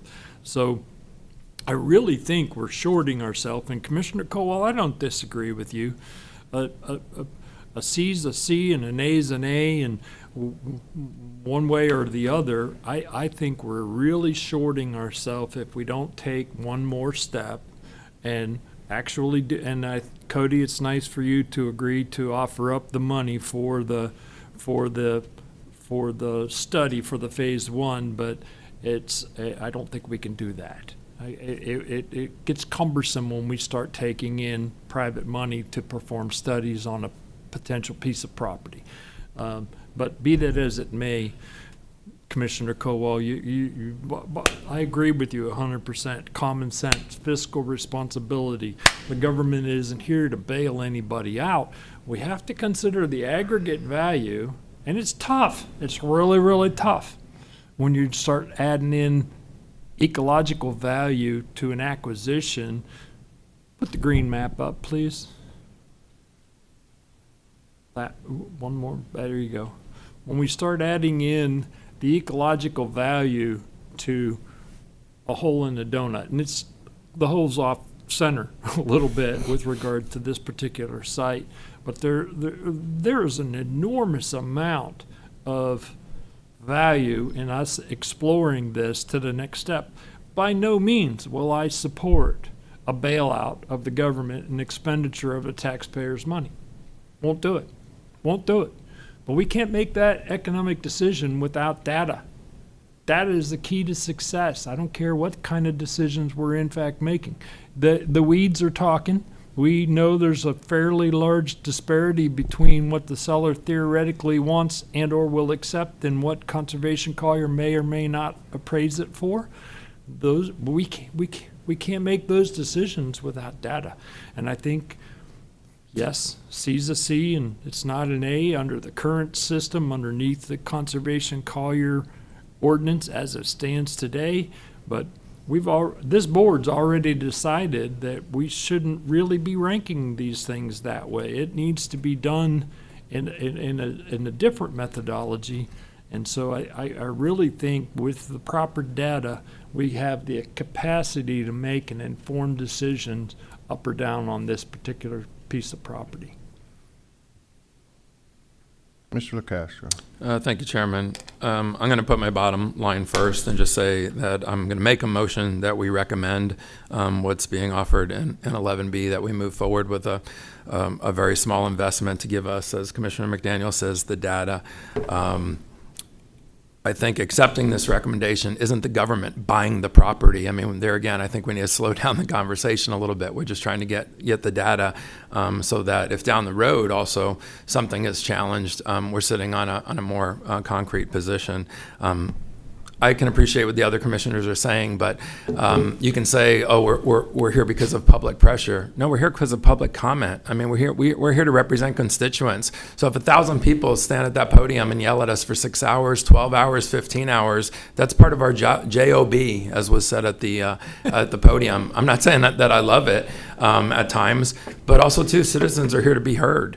And so is our Conservation Collier Land Acquisition Advisory Committee. I don't think we should sit here and irresponsibly dismiss what they are recommending. They're not telling us to do anything, but to say, wow, we didn't read any of their notes, we didn't attend any of their meetings, but of course what they are recommending to us has no merit just because. So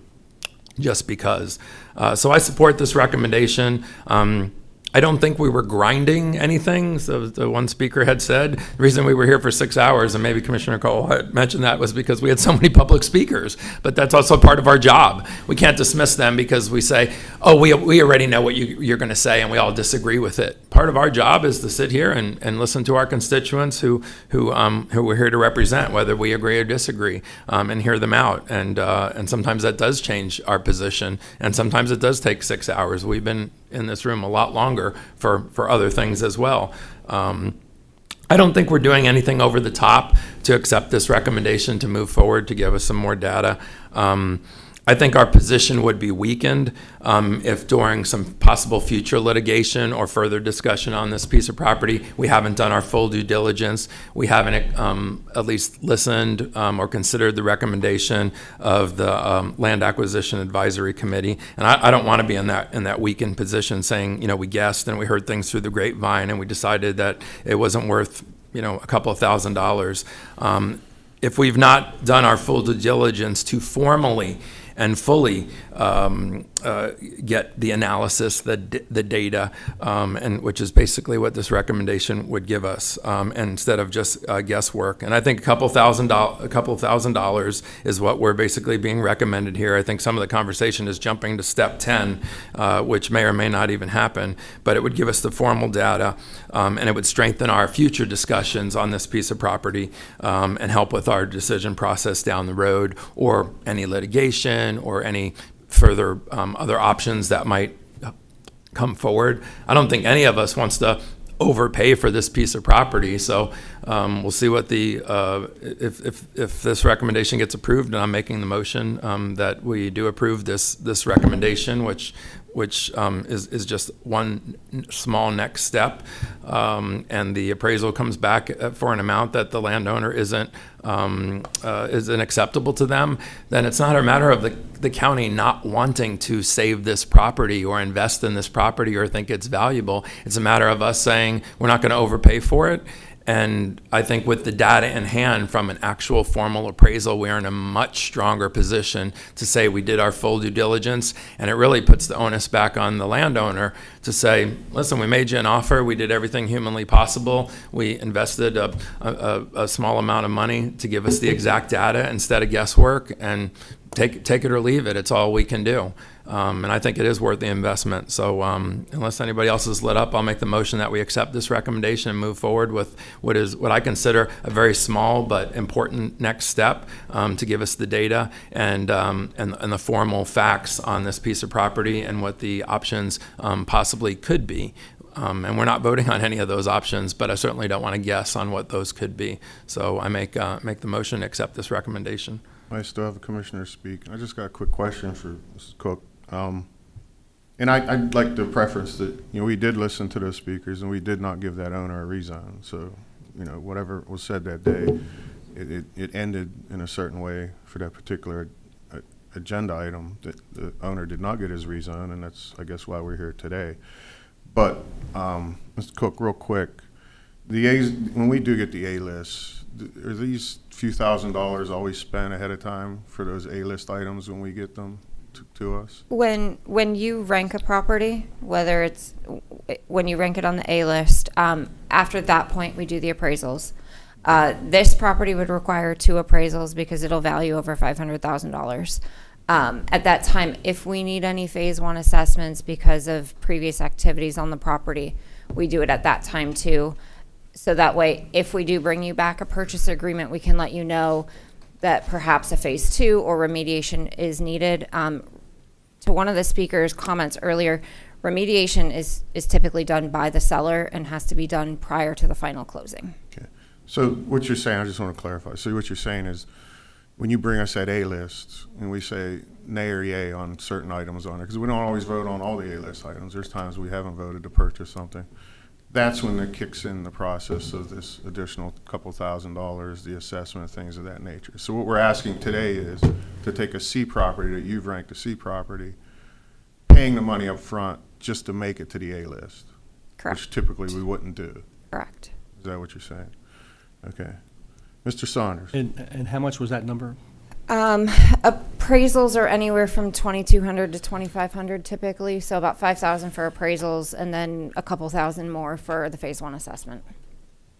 The county attorney has told us that moving forward with this is not going to be a problem in terms of potential litigation. That was one of my major concerns. I'm kind of torn on this at the moment. I just don't want to set precedents, and Yeah. I think that's what we're doing. We're setting precedents that, if somebody's passionate enough about a piece of property and they're loud enough, that we're going to pay up front to make it an A-list. Well, I don't think that's the integrity of the program. And that's kind of, what it's looking like we're doing. We're setting that precedence with this particular item. Well, I'm gonna go ahead and support the motion. But I want the record to reflect it's not because Commissioner McDaniel convinced me to do otherwise. His law degree did include negotiation. So anyway, I guess it's appropriate to call for the question.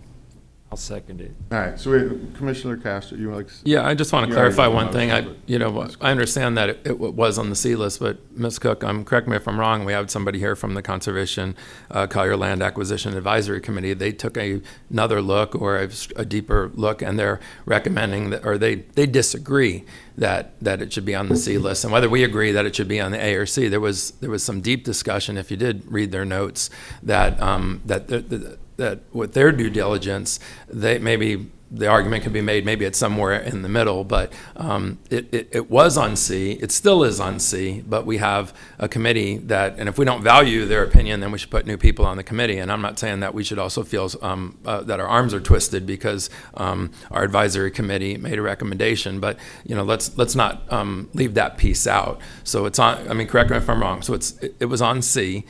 The advisory committee took a look at it, they're recommending that, or they're, not only they're recommending A, but they're disagreeing with C, and they're just letting us know that. So, I mean, that is part of the puzzle, correct? Maybe I'm not saying it as perfectly as you would, but it is part of the discussion here, correct? The way the ordinance is currently written, normally you don't see staff's recommendation.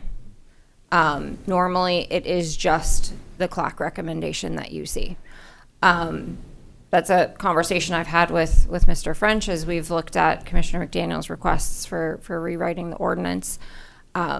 So normally all you see is the clock recommendation, but based on the feedback that we've gotten over the last couple of meetings, we felt it was important for you to know what staff's recommendation So we know a was. little too much on this property than we would on some others, but to your point, the CLAC's recommendation is A-list. So let me ask you this then. So the CLAC's original was a C. The CLAC actually wanted to continue the item and not vote immediately. They wanted to do more of an in-depth review of the property. So if you're telling us that the rankings directly come from the CLAC, then at some point it was put on a C list. Was that from the CLAC originally and now No. they're changing their? C list was from staff when we reviewed the property. And we normally don't see that. Correct. Yeah. You normally don't get that information. But when we get them to vote on them, who's the final say on the A, the B, and the C? We are. No, I'm not saying, I know we are the ultimate decider if we move forward. So the previous executive summaries that you've seen for the ranking lists have all been CLAC recommendations. Mr. McDaniel. Let's vote. Okay, so I'll stick with my motion that we accept the recommendation. It's already been seconded. Yeah, okay. Already been second. All in favor signify by saying aye. Aye. All opposed, same sign, same sign. Aye. 3-2. 3-2.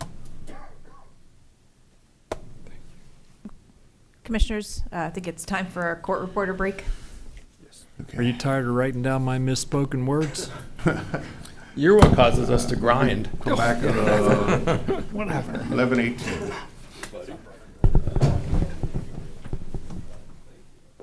What time we come back? What time, Dan? 11:18, I'm sorry.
Back in session. Commissioners, that brings us to item 12A, formerly 16K3. This is a recommendation that the board accept a status update on the Randall Boulevard Commercial Subdistrict. This is moved at Commissioner Saunders and Commissioner McDaniel's separate requests, and I will hand it over to the county attorney. And I put this item on Commissioner Saunders' request. Yes, and I'm going to defer for a moment to Commissioner McDaniel. This is in his district, and he knows a lot more about this than I do. The reason I asked for it to be put on the agenda, I wanted to give the property owners' representatives an opportunity to talk about what the holdup is, and they're moving forward. And I understand there's an agreement that's been worked out, but we're not executing that until other property owners have signed off some easements and things. But I don't know enough about it to really go into any detail. So this is a courtesy to the property owners to tell us what they need and for the county to perhaps move the ball along a little bit. Okay, are you deferring to me? I believe Yeah, you and to are. the- He was and to the- kind of deferring and to the me. property owners as well. Make it official. Commissioner McDaniel, you have any Yeah, comments? He did. I have some comments, and I do have an enormous amount of intimacy with this development request. And I realize we're not voting on anything today other than moving this project forward. We're not going to approve this development order today, if I'm not mistaken. Is that correct? When I was involved with the property owners in this sub-district that was created, my memory serves me, back in the 90s-ish. There was a DCA that was put in place. There were specifics with regard to a developer and commitments and things. And then that developer went bankrupt. It is no more even in existence. And then the property owners came back and asked that I work with them to assist in creating this sub-district, this commercial sub-district. And that was done in 2020 during the COVID adventure. I remember dealing with all these property owners on Zoom, which was a real trick. Couldn't come to a consensus.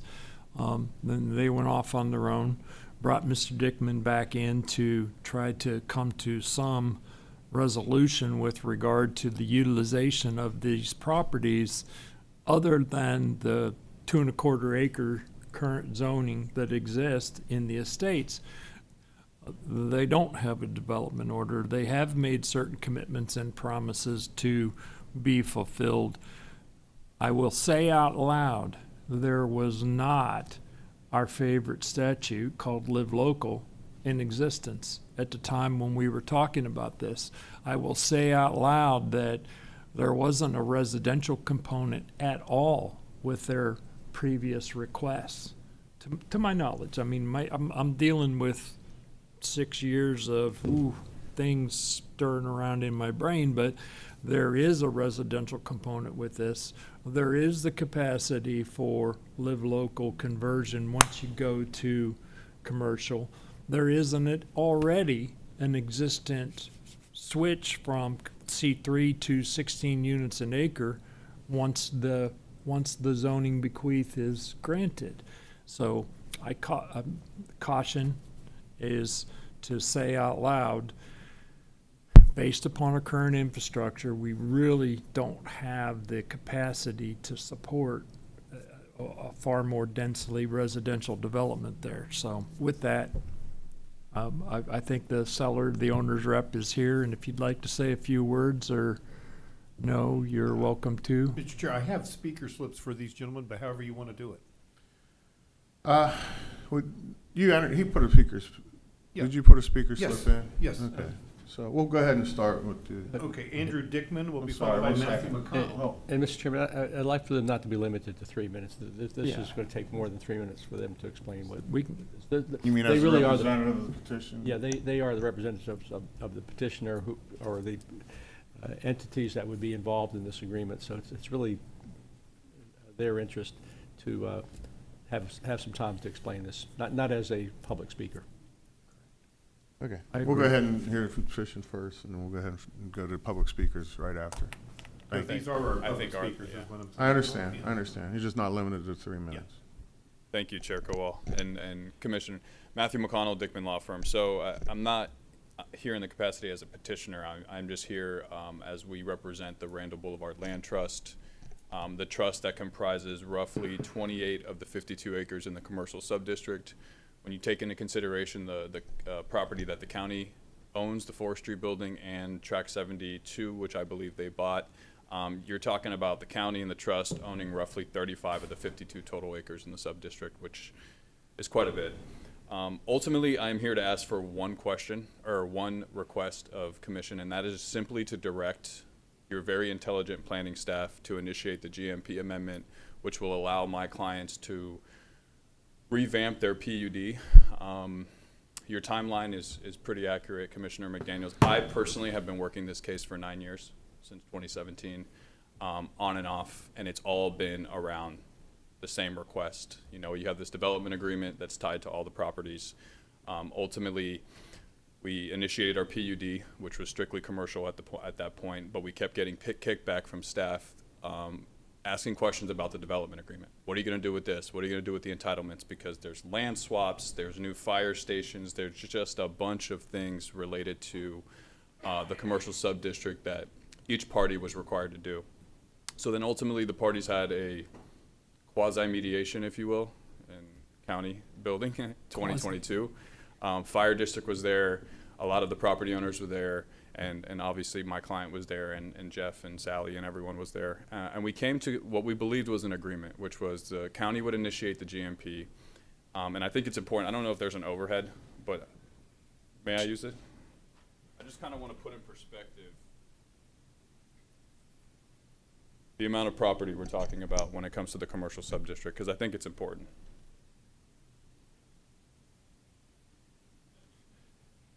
So Our county manager has a difficulty with noise. no worries. Happy to help. So ultimately, 72 Iglesias property has now been purchased by the county, and that's the plan, I believe, is to use it for stormwater. But the reason that this is important is because the Randall expansion project does not happen without frontage from my client, period. My client's property is the only property the county needs to take frontage for the Randall expansion. It's not the gas station, it's not the shopping center, and it's not the fire district. Can I interrupt you? Sure. Let's not say hard and fast things, because you're here today to discuss this going forward as a GMP amendment. That's when we'll get to talk about hard, fast things don't happen.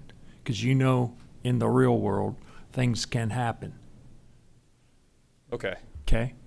I guess the only, and I appreciate that. That's an comment. absolute. It's not an absolute yet. Correct, because you're at 30% design and things can change. I guess the only point I'm making is Right. my clients have been patient enough. It's been 9 years. The only thing I'm requesting, you're not approving the PUD, you're not approving the GMP. All of that will be presented to you at a future date. You're not improving the agreement. That will also be presented to you at a future date. However, the holdup right now is just I need the commission, if you will, to direct staff to initiate the GMP, which will allow my client to revamp their PUD. That is my only request today. And I am okay with that, and we'll make that as a motion. Thank you. If that's a motion, I'll second it. I don't know if there are any other speakers, but. Yeah, we have a few other speakers. I do believe that was Andrew Dickman Yeah. and He's back there waving. Matthew McConnell. Yeah. That And was we're it. happy That to was see you. He'll cede his time to me. Yeah. We could have did that officially then. All right, so there's no other speakers, Troy? No. Okay, so Commissioner McDaniel made a motion to go ahead and move forward with the GMP. That's correct. Correct.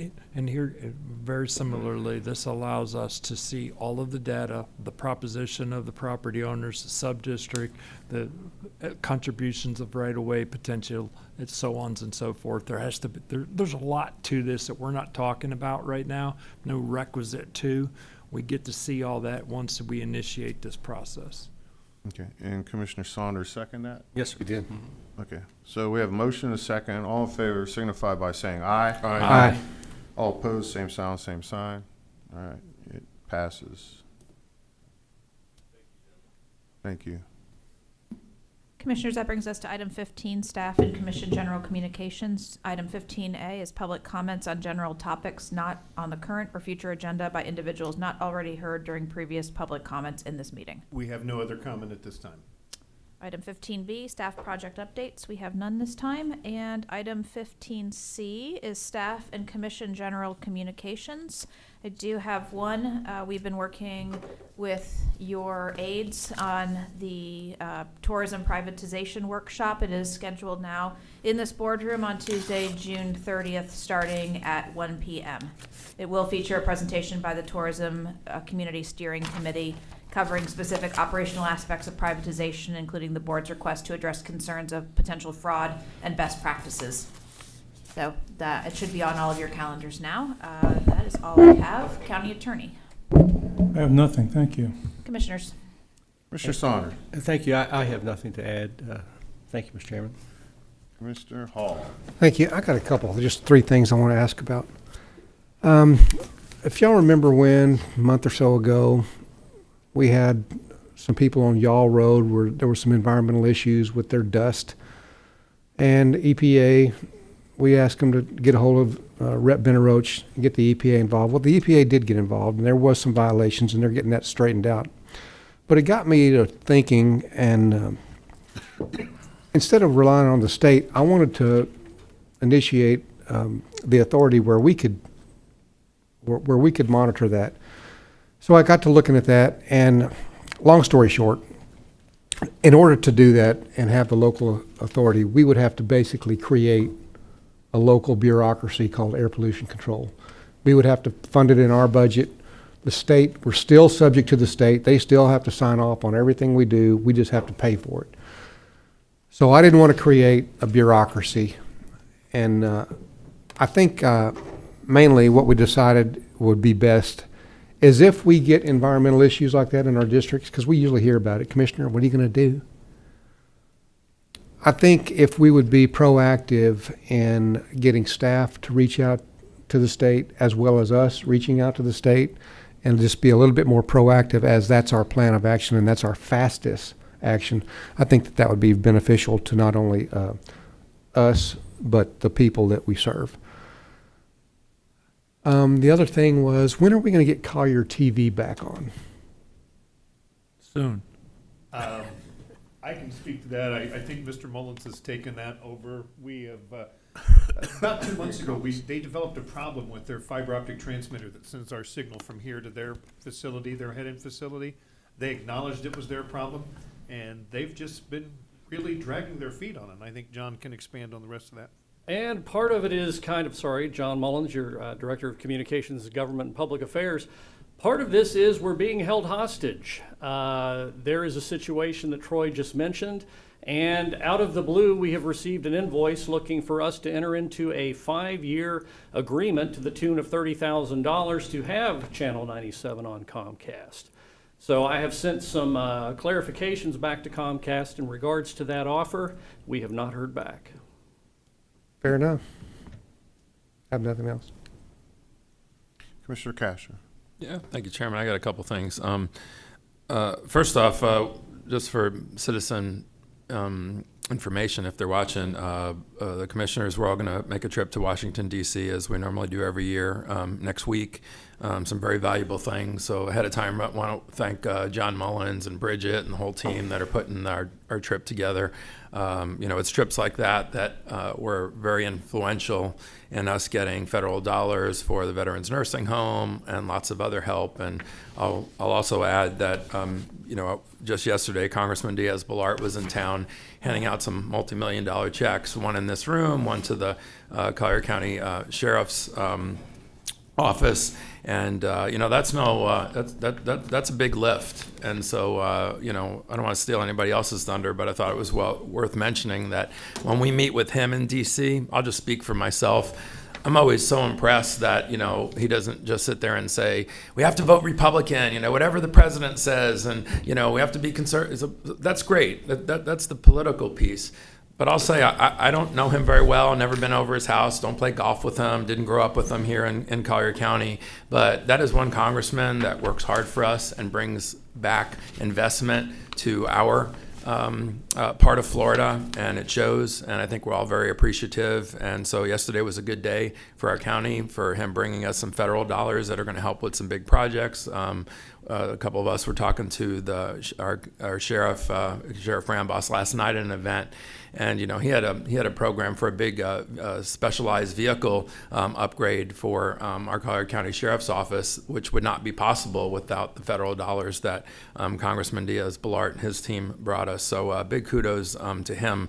And we're going to shake the trees in D.C. as well. We don't go up to D.C. just to tour around and grip and grin. We're up there pounding on desks a little bit, and also reminding some of the D.C. decision makers that Collier County has a short list of needs and requirements. And we also come back educated when John and his team and Bridget and all those folks get us into the Housing and Urban Development headquarters, or we meet with senior officials from the Veterans Affairs or a lot of the other places where we meet decision makers.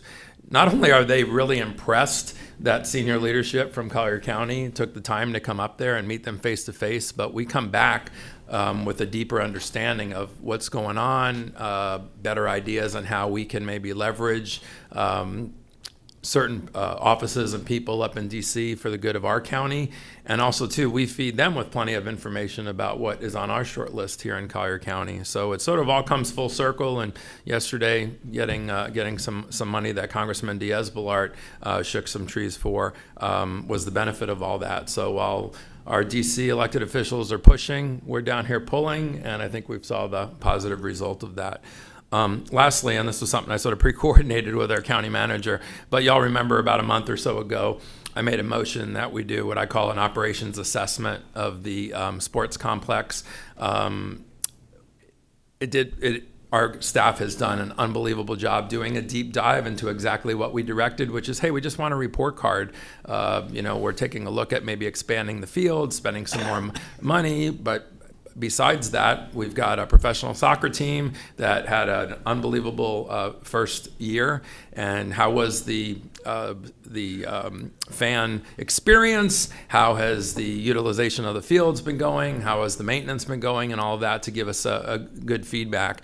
And I'll turn it over to Ms. Patterson, but they've been doing just that. And as she'll give you a little bit of a deeper dive, but in a couple of weeks, in our mid-May Board of County Commissioner meeting, we'll get a formal presentation from the staff that's been doing that. But Amy, what did I leave out? I just wanted to make sure that my colleagues here knew that what we voted to do has been on the radar, and you've made a lot of progress. You've shared a lot of that progress with me, but yes, sir. What else? So after the inaugural season, staff along with FC Naples and the folks that run our sports complex worked together on an after-action review.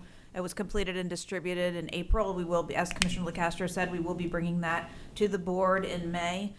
This basically is looking at the FC Naples season, including lessons learned, operational coordination, guest experience, and improvements already implemented or underway. The second piece of this we're still working on, and that would be the third-party operational assessment of the overall Paradise Coast Sports Complex, and kind of tying that up with the ballot initiative that's going to the voters and kind of the future of the park. So that's a bigger work in progress, but we will be coming to you with that scorecard for the 2025 season, as well as the lessons learned and some recommendations, and that will be coming in May.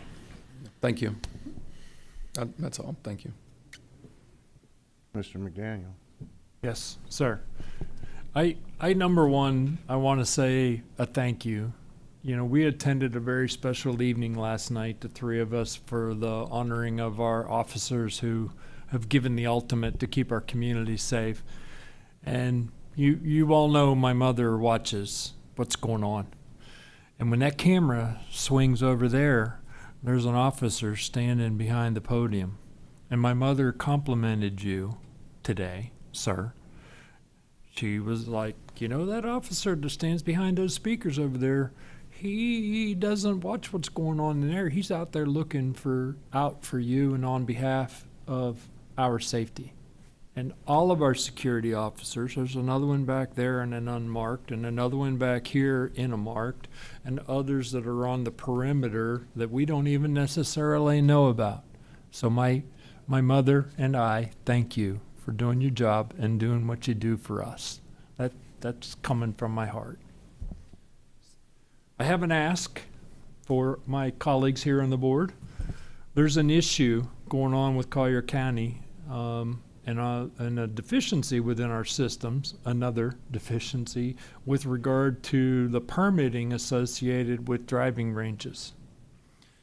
It's come to my attention that I think there are like 16 of them, 9 of which don't have a building permit.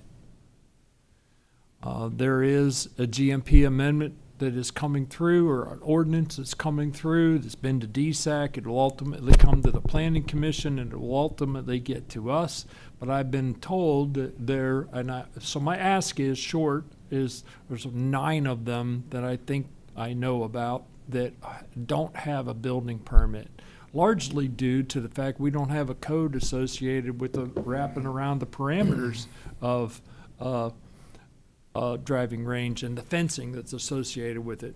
The one that we all see driving up and down 951 Collier Boulevard right now, we approved that in the PUD that we allowed for First Tee and the golf course and everything to be done. That has a building permit. And so my ask today is that there are code enforcement actions out on some of these constructed driving ranges. My ask is that we stay the code enforcement fines for and until we move through the process and develop an ordinance that addresses the size, shape, and color of a driving range fence. I want to be very careful to specify that I don't want to eliminate these fines, because some of these people started building these things without a permit, and that's a no-no.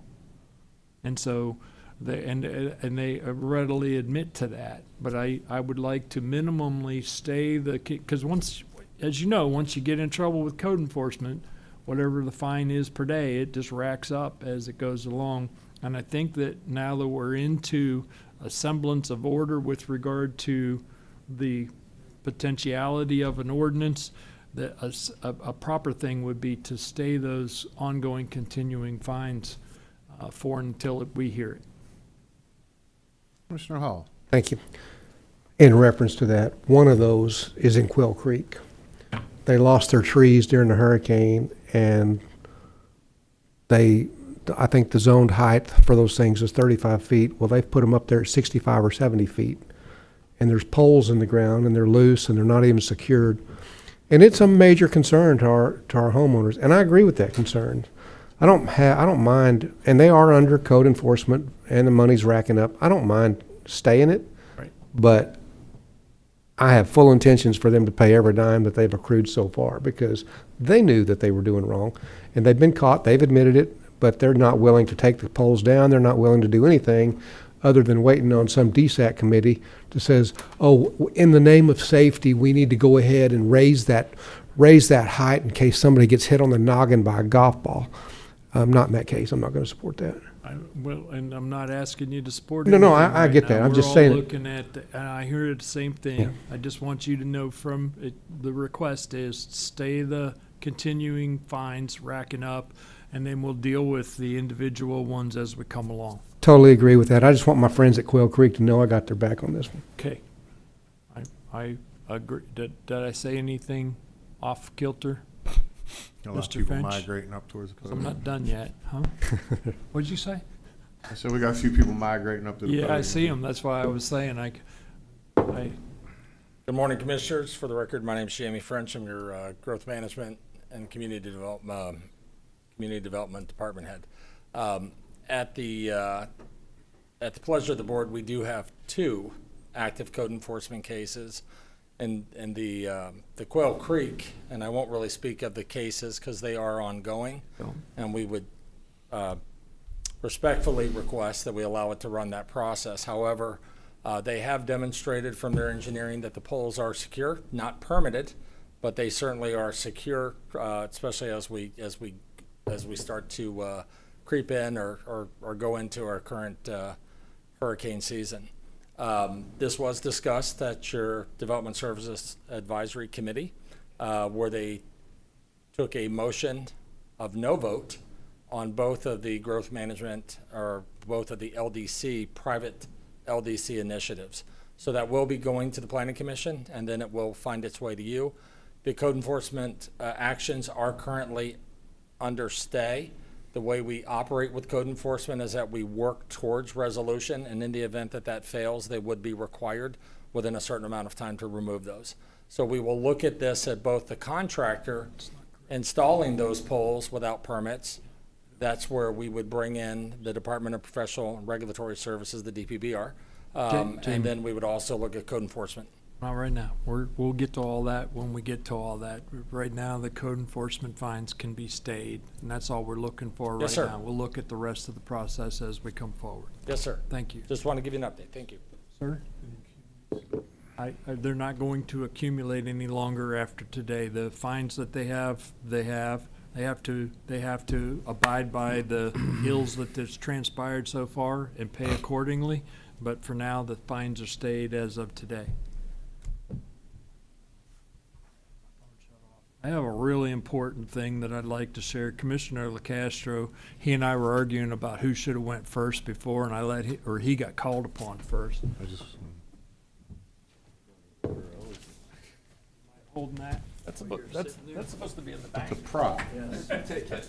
We didn't endorse it. County attorney, please. Hey, you want I to make found sure out. this, I'm gonna, thank you, if you don't mind holding it. This is what Commissioner LaCastro was talking about. Our Congressman Mario Diaz-Balart came in yesterday and presented this check. I don't know if it'll actually make it through the systems of our bank, but such an important infrastructure necessity for our community. This is the funding requisite to do the studies that are necessary for us to open up Everglades and I-75 as a potential partial interchange. And health, safety, and welfare, we've heard people talk about that. Our partnership with our leadership in the federal government is so imperative. And as Commissioner LaCastro said far more eloquently than I, our relationships that we develop with our partners at the federal government, can the camera see that okay? We're going to hold it up. Our relationships that are developed with our federal partners are off the chart.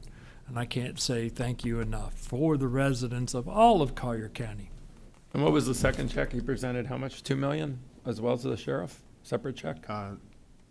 Yeah, it was 2 million to the sheriff. 2 million. And then we got, there was 6 million, 9 million appropriated. Yeah, we got, it was 9 million for the Veterans Community Center. Yeah. So Which, you know, I'll add a comment on that, because when we were looking at this, I made the request, and I hate to say this, but I made the request for $6 million. Congressman Mario Diaz-Balart upped it to 9. And we're going to need the 9, but I was trying to be more conservative to make sure we had something that they could accept. So again, Congressman Diaz-Balart going overboard for us. Can't say thank you enough. To that end, I'm done. Commissioners, if I may, on the code enforcement staying of the fines, we did get nods on that from you all. Yeah, I was going to ask if we have to do a little official hey, nay. So as long as everybody's in All favor. in favor? No, of it's that? good. I'm nodding. Sounds like Thank we're all you. five I'm in nodding favor in of an that. affirmative manner. Yes, sir, thank you. And just to speak on it, I personally went out, visited the construction site at the Gate, which is the name of the public golf course that the county is constructing right now with public-private partnership. And I can contest those poles in that driving range are 27 feet in the ground. And the first subcontractor, from what I understand, was breaking bits because it's basically solid. It's hard rock. Hard rock. And those things aren't going anywhere. I mean, they're 27 feet buried in the ground. So that's pretty impressive. And they were going through a lot of rock to get it down in there. But that being said, I'd just circle back about, you know, a lot of people don't know, President Kennedy deemed May 15th as Peace Officer Recognition Day, and it's basically a whole week of recognition for our peace officers and anybody that provides the public safety that, you know, your local government is probably one of their primary duties is to make sure they have the ability to do their job, have the means to do their job, to make a safe community, because in the beginning of it all, I mean, that's what it all comes down to. I mean, if your community is not safe and you don't feel safe in your community, nothing else really matters. So that's so important that we always, and me personally, and I know that my colleagues up here feel that the same way, that public safety is one of our primary duties as county commissioners.